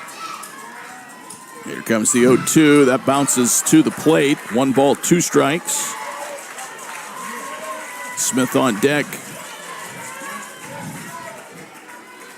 Kings winners of 18 in a row. Hitting .430 as a team. 1-2, waved at and missed. That's the inning. 1-2-3 for Sienna Schwartz in her first inning of relief work. We have 4 in the books in the D2 final. Kings 5, Westerville Central 4. Let's pause for these messages from your local stations on the OHSAA State Softball Tournament. For the players on the court, cheerleaders on the sideline, and fans in the stands, Varsity Brands is a national leader in team athletic gear, school spirit, and championship memorabilia. Recognized and endorsed by the Ohio High School Athletic Association, Varsity Brands partners with schools, coaches, and students to build school pride and student engagement. Visit varsitybrands.com for more information. Varsity Brands, elevating student experiences.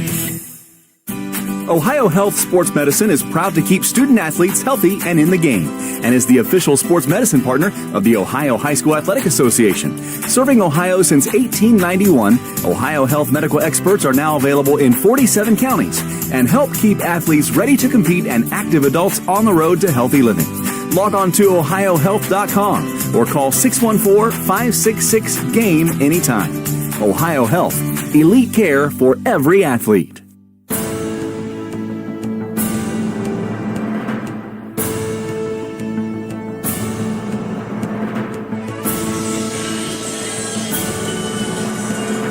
Lexi Latier leading things off. We go to the 5th inning. Here come the Warhawks. Down by a run. Neely McElhaney back to work for Kings Mill Kings.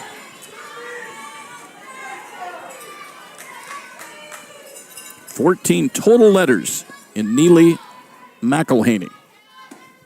1-0 ground ball right side, smothered by Titler, and she throws out Latier. 4-3 on the putout. Shane LeMasters will step to the plate. 1 for 2 with an RBI single. Leadoff batter retired.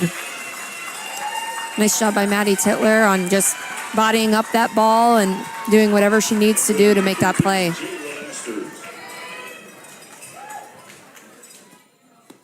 That one has taken a strike. Now, you played on the left side of the infield, shortstop through your high school career. Were you ever jealous of the second baseman who could, knock a ball down or juggle it, mishandle it, still have time to recover? You did not have that luxury over at shortstop. No envy. So I played shortstop in high school at North Canton Hoover, and then I played third base at the University of Oregon. And I felt like I got better reads on the ball on the left side. Put me at second base or right field, I just felt like I read the ball so much better off the bat being on the left side. So, and I love making my long throws. So no envy over there. Here's my other question for you. And you, as much as you've played, I will respect your opinion on this, as we have an 0-1 count here to Olivia Smith.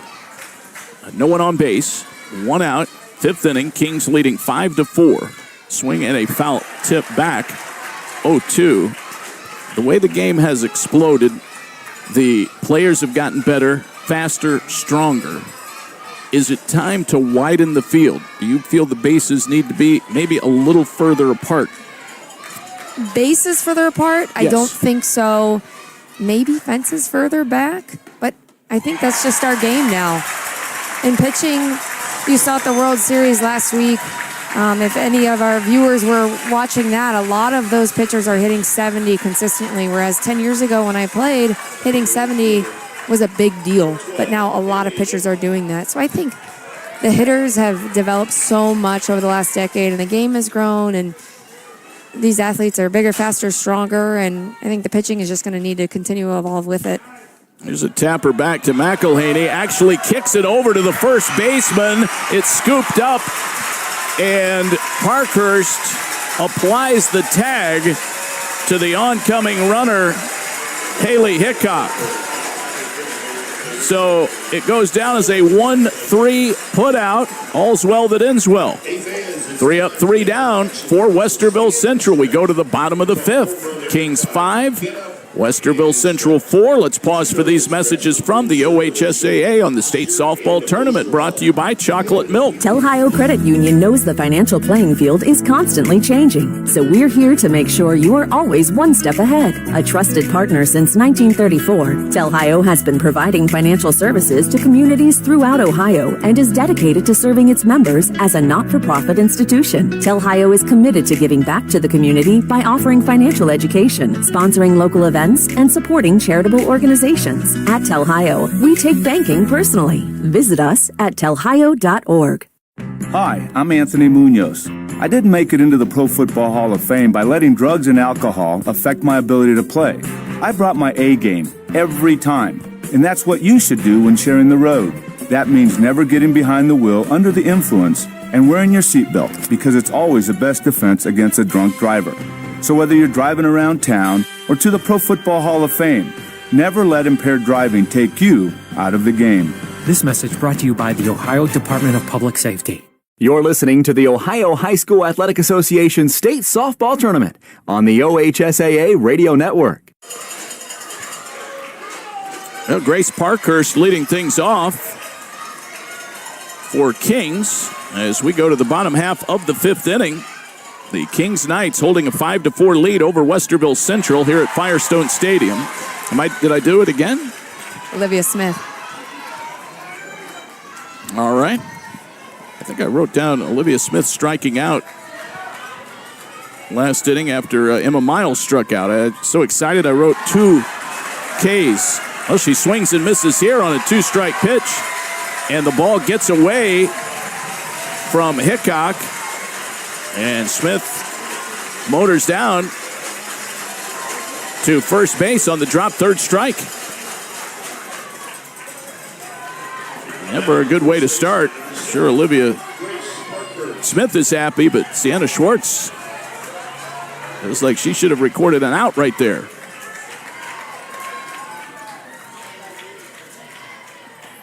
Now here's Parkhurst. 0 for 2 in the ball game. Leadoff batter aboard. We're in the 5th. 5-4 Kings. Olivia Smith at first base. Schwartz in her 2nd inning of relief work. Be nice to get Neely McElhaney a few more insurance runs out here. That's certainly their MO right now to try to extend this 1-run lead. That's a swing and a foul.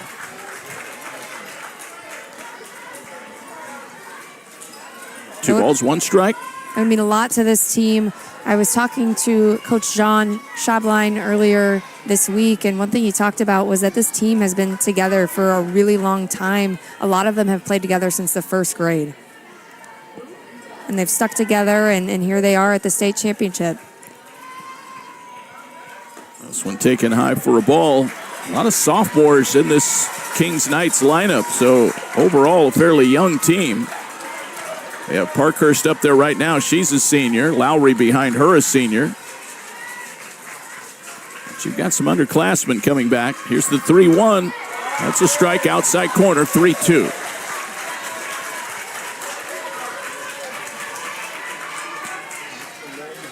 Nobody out, 1 runner on. Smith led off by striking out, but reached base on the wild pitch. 3-2. Hit hard up the middle, and that's a base hit. Parkhurst checks in over at first base. Her first hit of the state championship game. Kings in business, 2 out. Make it 2 on, nobody out.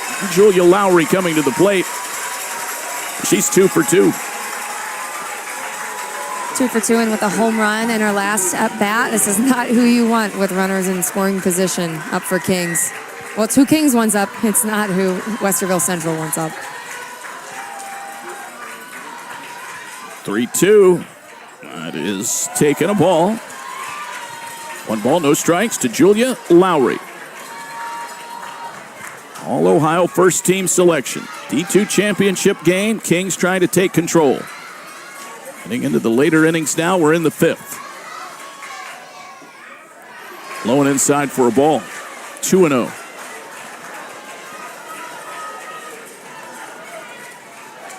Crosher still looking directly into that sun in center field. Likewise, LeMasters in left. I think the angle might be a little better for Hickok in right. Here comes the pitch and a high pop-up, foul ground, right field. Hickok crosses the line, gets to the spot, makes the catch. The runners advance on the tag up, but Lowry is out on the foul out down the right field line. Second and third now, 1 out.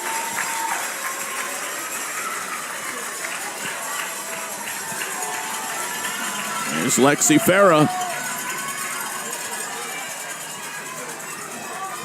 Smith now at third, and Parkhurst at second base. Single here could do a lot of damage. Farah 0 for 2. Find out to shortstop her last time up.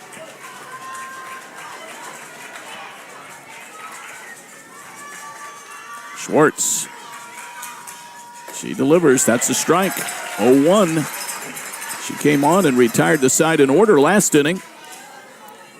And at this point, she should be out of this inning because the first batter of the inning that started all of this was drop third strike. There's a swing and a miss. Quickly ahead, 0-2. Now she should be in a much more favorable position right now, and she is. But trying to work through a major jam here. Second and third, 1 out. Kings threatening. They already lead 5-4. Here is the delivery, and that's a line shot and dropped at second. The runners hold. Miller got handcuffed with that line drive, and I'm not sure if it actually did come out to the turf. She still threw to first to get Farah out, but she may have ended up catching that. I'm not sure if that ball actually hit the ground or not. She wasn't taking any chances. We'll call it a 4-3 putout. Runners had to hold because of the line drive, so they were not doubled off. 2 outs now, and a swing and a miss here by Titler, and it's 0-1. And Farah, she's just getting beside herself right now. She may break something in the dugout. And that's her third at bat. Now, she hit the ball hard there again, unfortunately, right directly at Miller at second base. I think we may have a pinch runner in our future for Parkhurst on the Kings Mill side. So it's going to be Sydney Powell running for Parkhurst. So Powell in the game as a pinch runner.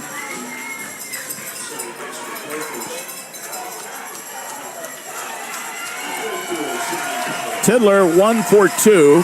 First base is open. 5-4 Kings. D2 championship game in Akron. And it's a ball inside.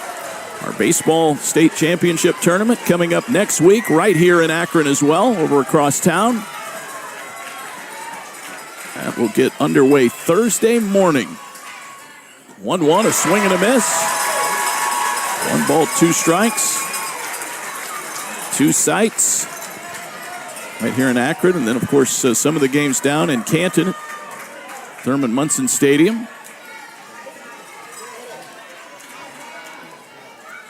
1-2, here it comes. That's a wild one, hits the back wall. Nice rebound, back to the catcher. Now they've got the runner in a pickle between third and home. That is Smith, who is caught. She's being run toward the plate. They finally get her halfway between third and home after a lengthy rundown. And that's the third out of the inning. Kings fails to score, and we take it to the sixth inning in the D2 championship game. Kings 5, Westerville Central 4. Let's pause for these messages from your local stations on the OHSAA State Softball Tournament. The year was 1907. The Cubs won the World Series and the Ford Model R hit the assembly line. While here in Ohio, school administrators came together to form the Ohio High School Athletic Association. One thing that hasn't changed since 1907 is the dedication of the OHSAA to education-based athletics in Ohio. School sports teach responsibility, sportsmanship, and life lessons that stay with students long after their playing days are over. The OHSAA seeks to prepare students not for the next level of sport, but for the next level of life. Welcome to today's game. This is Paul Keels, and you know how much I love broadcasting the Buckeyes, but I also love high school sports. On behalf of the OHSAA, let's all do our part to set a good example and make this a fun and safe experience for the kids involved. I know this game means so much to the players, coaches, and fans, but high school sports are about much more than the wins and losses. They teach life lessons that will be with the players long after their playing days are over. Good luck to both teams, and remember to respect the game.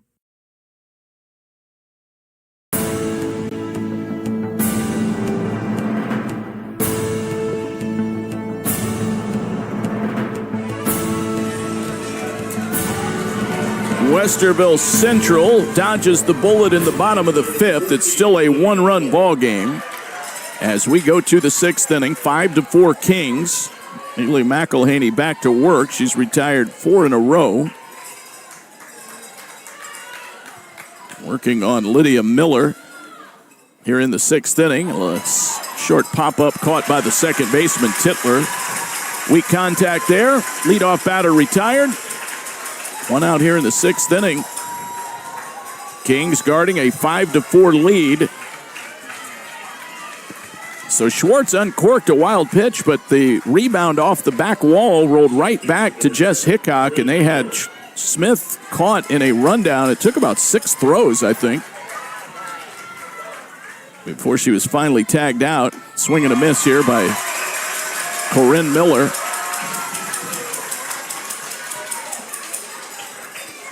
How about Neely McElhaney up to 8 Ks today? Well, she's throwing the ball effectively. She's given up those 4 runs in the third inning when her defense was responsible for 3 errors. Other than that, Westerville Central has not scored. Miller 0 for 2. Allen has taken a strike. 1 ball, 2 strikes. So it's getting late in this game, 6th inning. Westerville Central will need to make a move.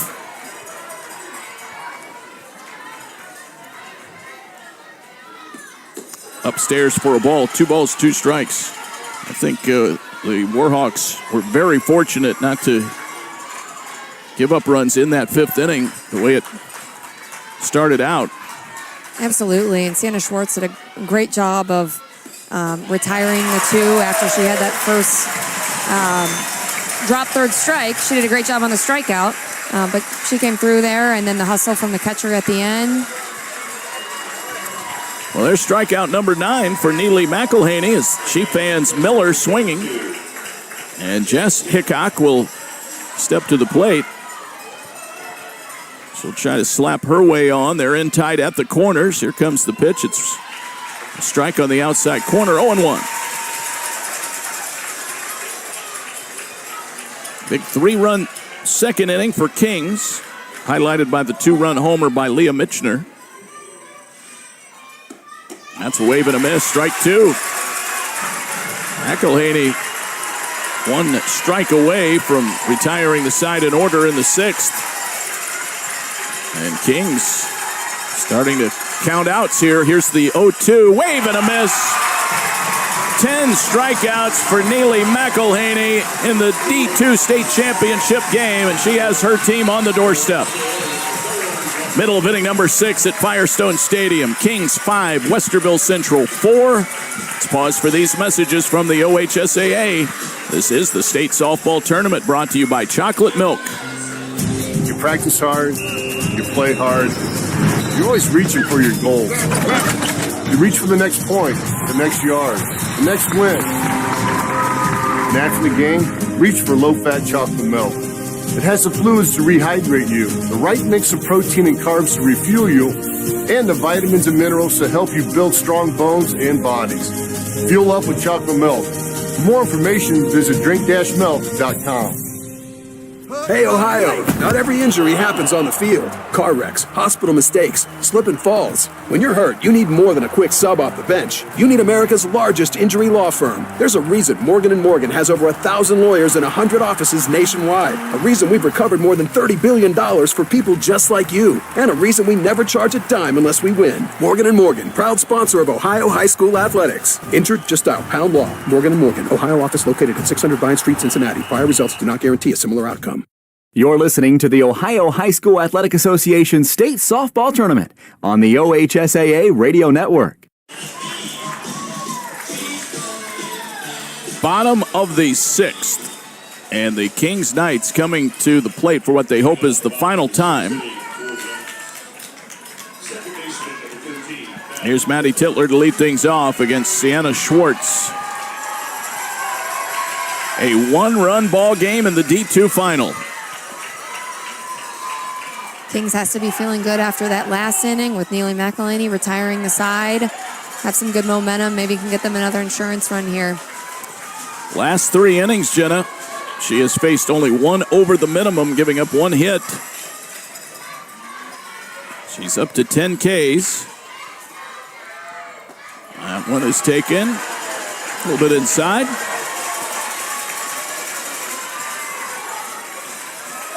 Two balls, no strikes. Neely's ball must be moving a little bit more today just with the strikeout. We only saw 3 yesterday, and to see up to 10 today, it's been really impressive.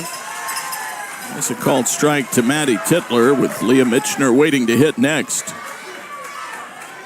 Again, it's sort of the same story as yesterday. McElhaney has been in control of the game. You have that little blip on the radar. Here's a grounder to third, juggled over there by Pullins, and no play at first base. She was playing on the line and sort of had her position correctly, but did not field it cleanly. That will go down as an error on Hannah Pullins. Leadoff batter aboard for Kings as they look for some insurance. Surprising to see that out of Hannah Pullins. She's made so many great plays over there over the last 2 days and has a great glove and a great arm.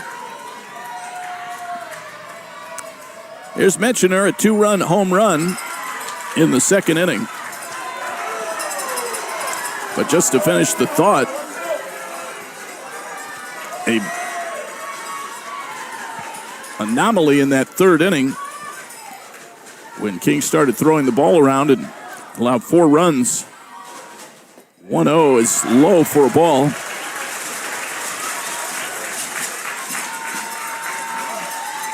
Mitchner struck out her last time up. Abby McKinney on deck. Schwartz has 1 goal in mind, keeping it a 1-run game going to the 7th. That one fouled back out of play. 2-1.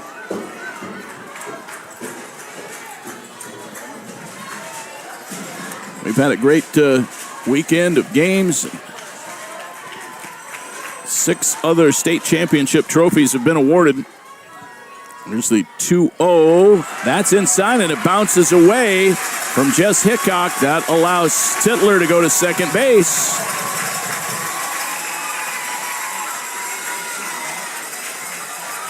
Pitch inside. I don't know if they got crossed up or not, but did not seem to be where she was expecting it.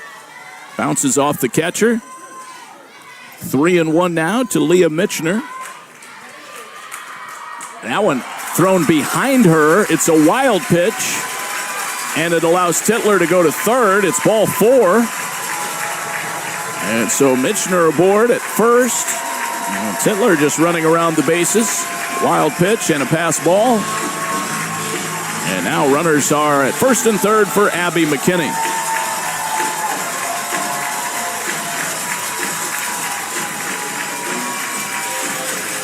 Now they're in some hot water. Time called. The Warhawks will talk things over. We had Hilliard Bradley win the state championship game over Lancaster. The D2 title went to Danville over West Jeff, 2-0 in 9 innings. I'm sorry, D6.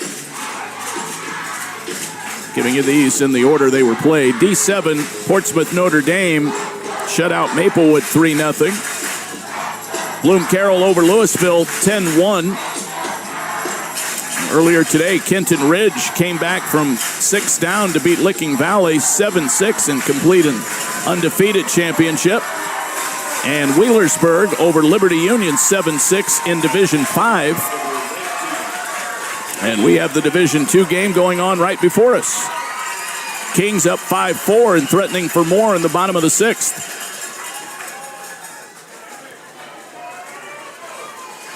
Schwartz looking for the play call. Pitch call. Here comes the delivery. Runner takes off from first. Throw down to second base. It goes into center field. Titler scores. And it's 6-4 Kings. Mitchner the steal of second. The error allows Titler to come home.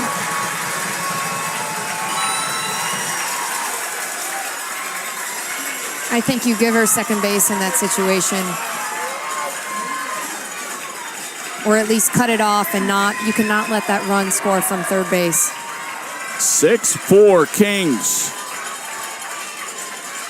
Abby McKinney at the plate. That's a huge insurance run. Now a bunt out in front of the circle, picked up by Schwartz. She has no play. Abby McKinney bunts for a single. Mitchner to third base.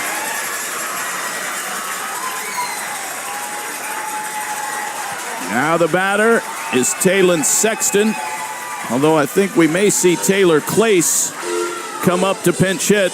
And I think we're going to have a pitching change for Westerville Central.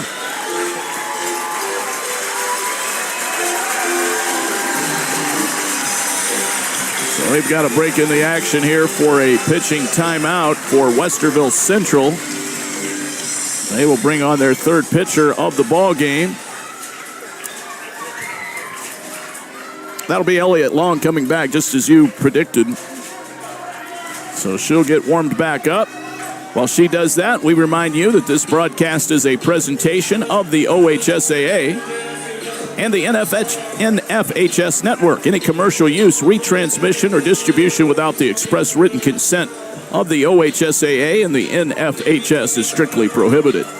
The announcers and production staff for this game were selected by the OHSAA. For more information, log on to the OHSAA Radio Network page at ohsaa.org.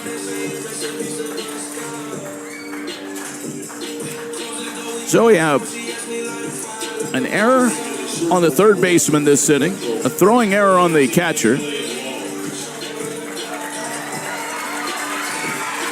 Clace will bat.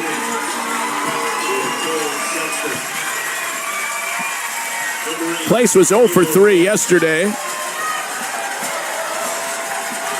I like the call to bring Clace in here. Her goal as a slapper right now is to get the ball on the ground, and with how much Westerville has been throwing the ball around, could create some more chaos.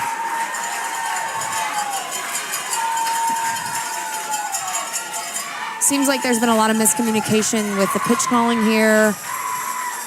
A lot of unsureness behind the plate. Yeah, they're trying to get on the same page here. Pullins was trying to help out. Here comes the pitch. Runner goes from first, and the throw goes into left field as they tried to catch Mitchner off the bag at third. She comes in to score. It's 7-4. McKinney took off. She steals. The throwing error allows Mitchner to come in Again, Jess Hickok came up throwing, but it just sailed high into left. 7-4 now. 2 runs are in. A runner at second. 1 ball, no strikes. Here comes the 1-0. It's high for a ball. It's 2 balls, no strikes.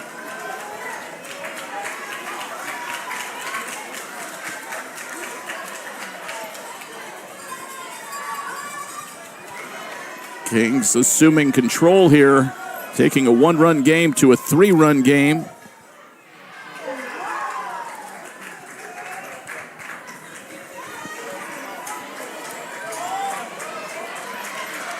Long coming back in after Schwartz pitched 2+ innings. No outs have been recorded here in the 6th.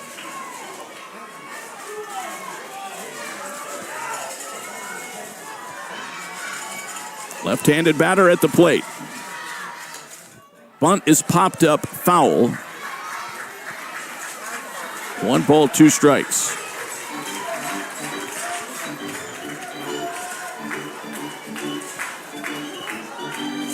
One and 2.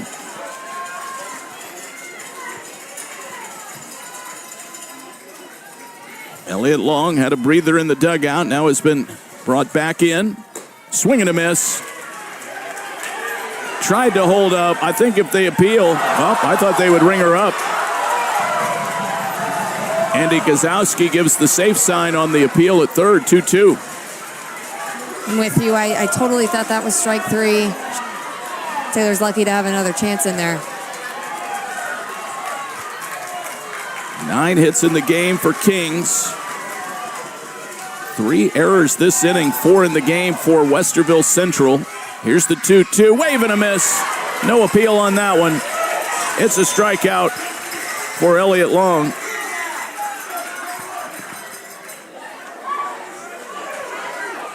One down. That'll bring, where's she back at the plate now?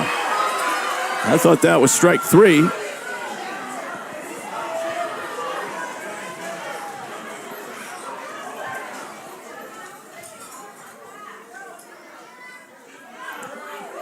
George Gula saying something to Taylor Kleiss, who gets the news now she's out. I think she was thinking the count maybe was had 1 strike, only not 1 2 strike strikes. count.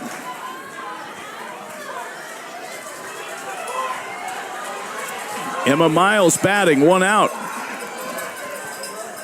Kings not finished yet here in the 6th inning.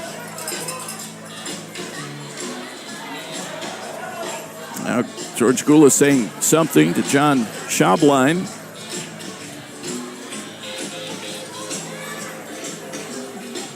They're trying to take the championship trophy back to Kings Mills, which was once the home of the College Football Hall of Fame from 1978 to 1992. College Football Hall of Fame was right there in Kings Mills. Now it's in Atlanta.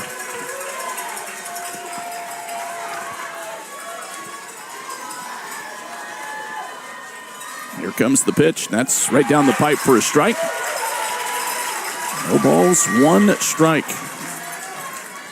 Well, this has just been a disaster for Westerville Central. I think if you could just get through this, you have a 1-run deficit going into your final at bat. That's much more manageable. Now down 3 and maybe more. It feels like a lot more than 3 errors have been made. Miles 1 for 3 at the top of the order for Kings.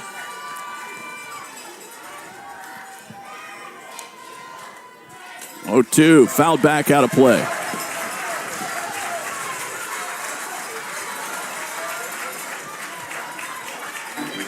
One out.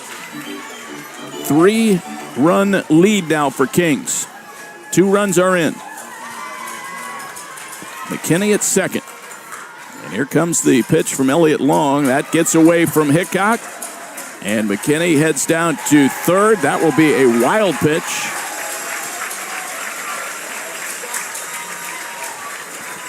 And sailed high and outside. Now a runner at third. The infield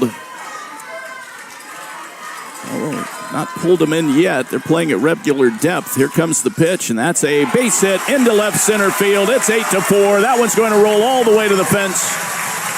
Miles into second base with an RBI double. She has a multi-hit game.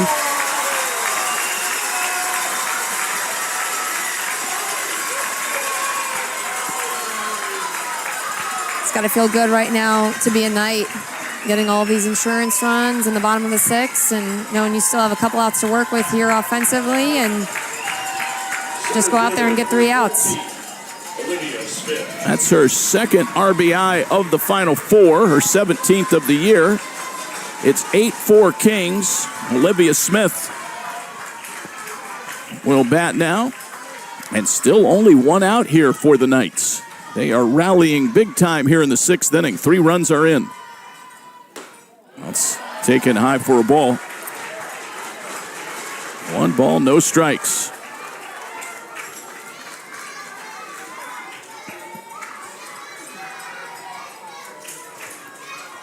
One and 0.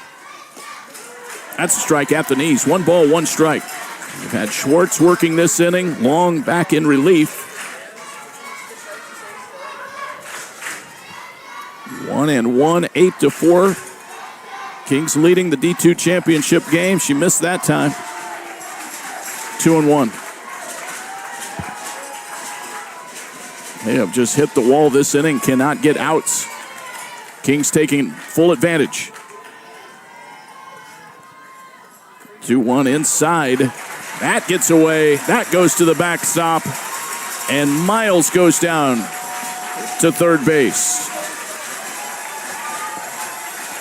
That's been 3 or 4 balls we've seen make it to the backstop just this inning alone. We've had pass balls. We've had 3 wild pitches. Throwing errors. That's a strike outside corner. 3-2. There have been 3 errors in the inning. It has definitely not been a defensive masterpiece. They're trying to shake it off right now. 3-2. Here comes the pitch. That's high, ball 4. That's the second walk of the inning. In all of this, Jenna, only 1 ball has been hit out of the infield. That's hard to believe. Kings has taken advantage of a lot of mistakes that Westerville has been making in the field this inning. All right, first and third. And here is Grace Parkhurst. She's 1 for 3. And here comes the pitch. That's taken high for a ball. Runner goes to second. That time they do not even look back there. She just advances up on indifference.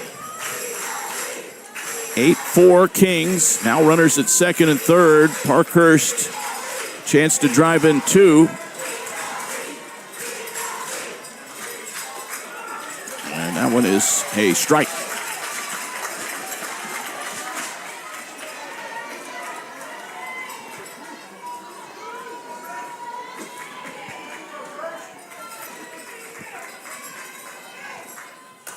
That one is a line drive base hit, left field. That scores a run. It'll only score 1. Miles comes in. That makes it 9-4. Parkhurst delivers. Smith to third. Grace Parkhurst, 2 hits in the championship game. That gives her 42 RBIs on the year. The future Butler Bulldog adds another insurance tally for Kings. Grace Parkhurst did a great job of being able to get her barrel to the inside pitch, and we've seen the Kings Mill Knights do that all game long, is being able to get to that inside pitch that Elliott Long had so much success with off the right-handers yesterday. Julia Lowry batting, 2 for 3. She is the 8th batter of the inning. That one is a strike. Runner goes from first. They are just running with abandon this inning, taking advantage of every base. Parkhurst moves up. No throw down there this time. 1 ball, 1 strike. Pitch to Lowry. Pop up. Right field. Very shallow. It drops in. It drops in front of Hickok. A run scores to make it 10-4. Olivia Smith comes in. She had to wait to make sure that ball would drop, which it did. Parkhurst moves to third. It's an RBI bloop hit for Julia Lowry. She has a 3-hit day going in the state championship game. And we're going to see another pitching change. It's 10-4. It has been a 5-run inning now. Ducks are still on the pond. Lexi Farah coming to the plate. It's going to be Schwartz coming back in. So Schwartz will take another crack at trying to get the final couple of outs this inning. Friends, the most powerful mantras bear repeating time after time. It's the same philosophy that Rawlings applied to the development of our latest softball innovation. The most powerful mantra bat to date. Its unique 3-step inner barrel technology, ultralight, evenly balanced swing, and performance drive carbon construction. Rawlings' latest iteration of the mantra bat will ensure you deliver each and every time at the plate for repeated greatness. Rawlings is proud to be the official softball of the OHSAA. You probably would have hit 700 with a mantra bat from Rawlings. Did you have the same bat your whole high school career, or did you change up? I think I changed the bat itself, but I always swung DeMarini. That's who my travel ball team was sponsored by, so I got to use DeMarini in high school and through college. Was anyone else allowed to pick up or touch the bat, or was that... Oh, yeah, they could use my bat. Okay. I didn't care. All right. How about your glove? Sometimes shortstops are a little particular about that. I don't love to this day when other people put their hand in my glove, but if it happens, I'm not going to throw a fit. I never did about it, but definitely like my glove being only my hand in it. Ball 1 to Lexi Farah as Schwartz comes back in. She started the inning, gave way back to Long. Now Schwartz coming back in, fly ball deep right, and it is caught out there by Hickok. Haley Hickok falling backwards, able to flag it down. It's a sac fly. It scores another run as Parkhurst comes home. Give Farah the RBI. She drove it to deep right, but she's out. For the 4th time today, and not her luckiest day. She's been hitting the ball hard. Had that great hit that the right fielder made a beautiful play on. Nice drop step. She had the line out to second base last inning. And then that play the first inning with the could have been double. Could have been a hit by pitch in her second at bat. But her team is up on top right now, 11-4. I don't think she's too mad. Well, she gets the RBI out of it. That is her 51st of the year. Great catch by Haley Hickok. 2 outs in the inning. The 10th batter of the inning is at the plate, and Maddie Titler. Runner at first is Julia Lowry. This has just been a massive uprising for Kings. We're now looking at 4 hits in the inning. They have scored 6 big runs to blow this one wide open. 1-1, it's outside. And it's 2 balls and 1 strike. We're in the bottom of the 6th inning.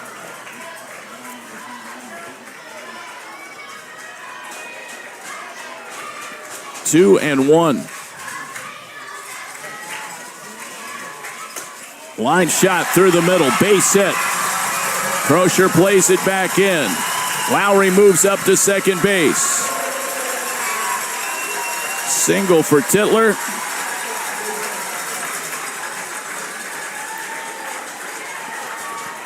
Here is Leah Mitchner. She is anxious to get back up there. She homered earlier in the game.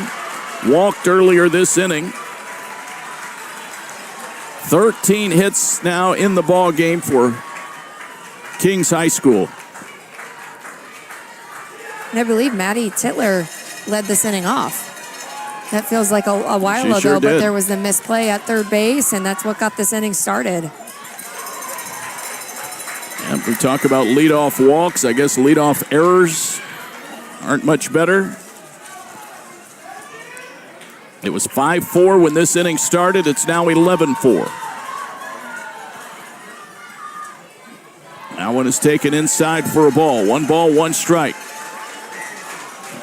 There's no question about it. These Warhawks players are deflated right now after this disastrous inning. Here's the 1-1 way inside. It got away from the catcher, Jess Hickok, and both runners move up. Second and third now probably go down as another wild pitch. I've kind of lost count. I think that's about the 4th of the inning. I thought it might have hit Michener. It was close. It was way inside.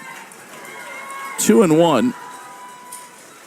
And that one drops over, but maybe a little bit low.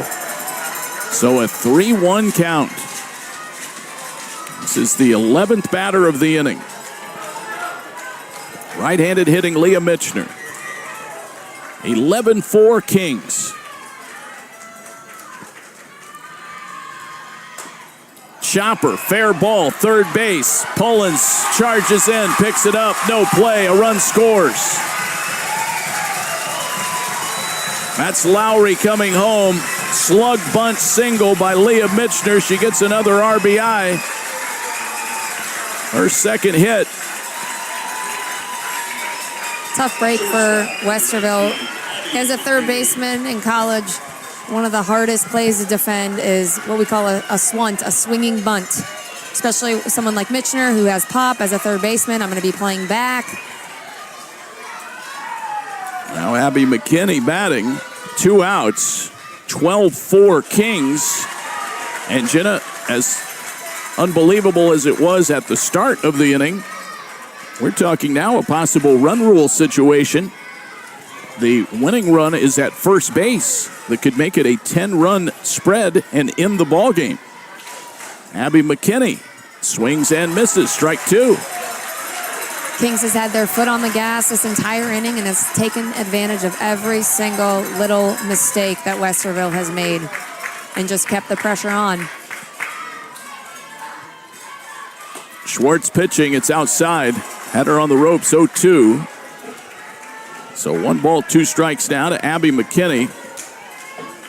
Coming up after the game, we'll have all of the post-game presentations and speeches, trophy presentations. The 1-2 ripped foul, third base side. A 1 ball, 2 strike count to Abby. She's a junior, second team all-conference performer.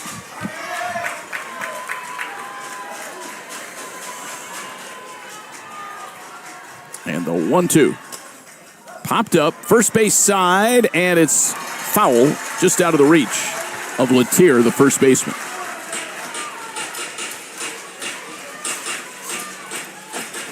I don't know what the clock was when this inning started, but these Westerville players have been out there for a long time. 1 ball, 2 strikes. Probably going on at least 30 minutes here. It wouldn't surprise me. 1-2 pitch. Runner goes from first, and that one is lifted foul down the third base line. 12-4 Kings. They've blown it open. They have a chance potentially to end it here in the bottom of the 6th inning. McKinney batting. 2 hits on the day, seeing the ball well, having a good at-bat here, fighting off some change-ups. Schwartz to the plate. Runner goes from first. Ball inside. No throw. That's Michener down to second. Now the winning run is in scoring position. A base hit could win the state championship. Here's the 2-2. Off the fist and a bouncer to second. Gloved over there by Miller, and she throws out McKinney to retire the side. a bounty of runs for the Kings. And we go to the 7th inning. It's Kings 12, Westerville Central 4. Let's pause for these messages from your local stations. This is the OHSAA State Softball Tournament. At the Ohio High School Athletic Association, our student athletes are going pro at being coachable, a good student, responsible, dependable, respectful, a good student, dependable, a good teammate, representing my school. I'm going pro at being a good student. Let's go pro at respecting the game. Respect the game. Respect the game. Respect the game. Once again this June, it's a double play Akron as host of both the OHSAA softball and baseball state tournaments. For almost 20 years, the OHSAA softball state tournament has been held at historic Firestone Stadium, while the baseball state tournament is now hosted at both Thurman Munson Memorial Stadium in Canton and 717 Credit Union Park in downtown Akron. The Akron Summit County Convention and Visitors Bureau is proud to host Double Play Akron. Learn more at visitakron-summit.org.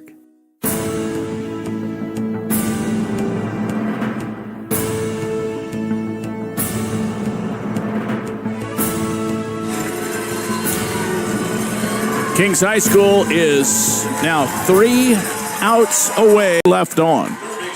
Pretty routine. Yeah, not so sure about that.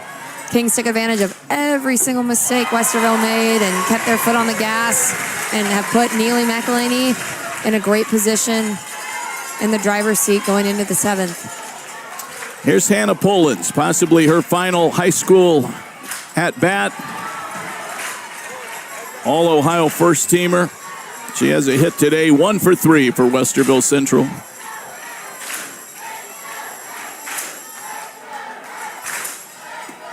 That one's taken down low for a ball. So, a 2-ball, 1-strike count to Pullins.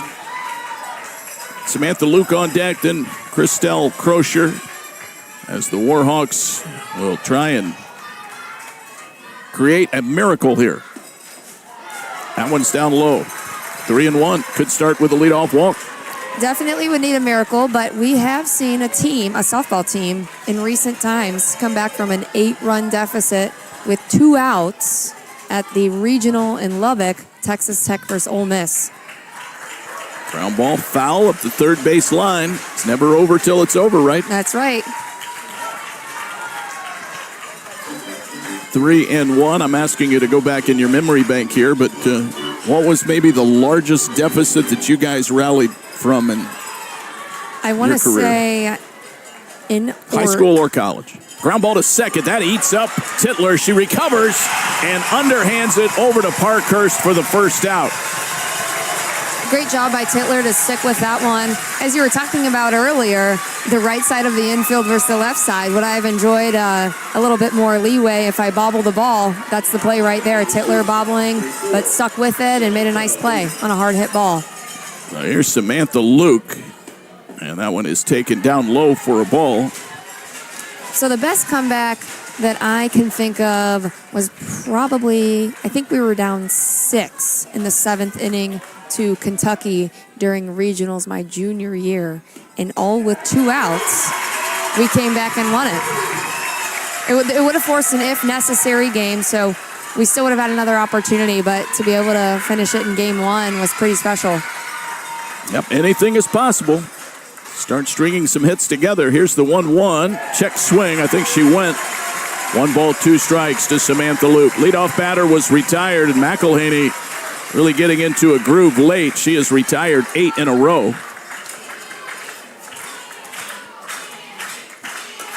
Fouled off first base side. She has 10 strikeouts. And I have her down for 3 walks. So she's been excellent. The senior headed to IU Indy to play for the Jaguars. Swing and a miss. Climbed the ladder again. That high-rise ball just picking up speed. It strikes out Luke. That's 11 strikeouts. And the Kings are 1 out away. Christelle Crozier, 1 for 3, will step up representing the last hope for the Warhawks. Neely has been almost untouchable out there today. If it wasn't for those 4 runs in the third inning that were more so a result of the defense behind her, she has been on point today, getting her 11th strikeout. Again, we said she only had 3 yesterday, but up to 11 today. She's looked phenomenal out there. Pop foul out of play, right side bleachers. 1 ball, 1 strike. Top of the 7th, D2 championship game, 12-4 Kings. 2 outs, nobody on base. McElhaney trying to finish it off and fires the strike over. 1 ball, 2 strikes. Westerville Central down to their final strike. Grosher, the sophomore, steps back in. The windup. The right-hander delivers, fouled back off the top of the net. Still 1 ball, 2 strikes. The Warhawks with a 20-game winning streak in serious jeopardy. Kings have won 18 in a row, trying to punctuate the final strike here. 1-2. That's low. George Goulas gave it a good look. Decided not to end the season on that call.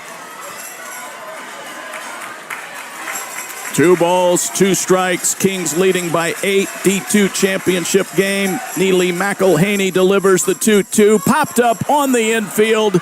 Maddie Titler under it. She's got it. The game is over. All hail the Kings.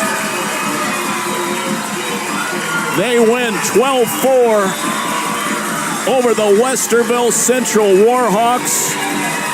And they rule D2 softball for 2026, their first state title. 12-4 the final score in Akron.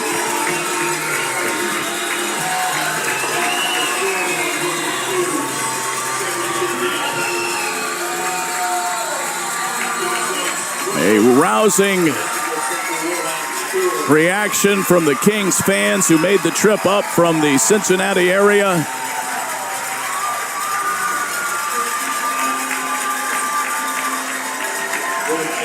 All the players congregating at the circle, and the post-game celebration is on. Our post-game show is right around the corner. We'll have the final totals and all of the trophy presentations coming up.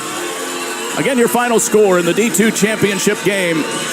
It was Kings 12, Westerville Central 4. Let's pause for these messages from the OHSAA. This is the state softball tournament, brought to you by Chocolate Milk.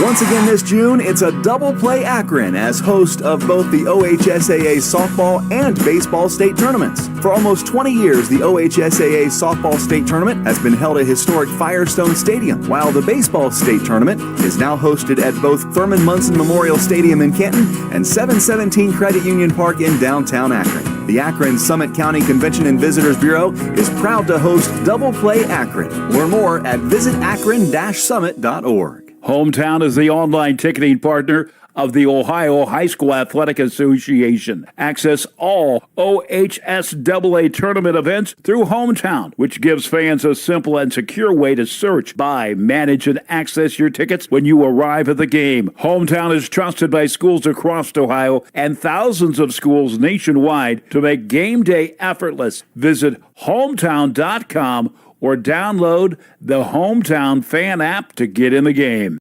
Yes! Big money bet right there. Dad, what's a big money bet? Can I do it? Well, sweetie, betting is risky, so it's only for adults. But I want to win money too. I won this time, but I don't always win. That's why it's called gambling. And it's not for kids, okay? Okay. Let's just watch the game. Youth who gamble are 4 times more likely to experience a gambling disorder as an adult. Be aware, check for risks, guide their choices, help prevent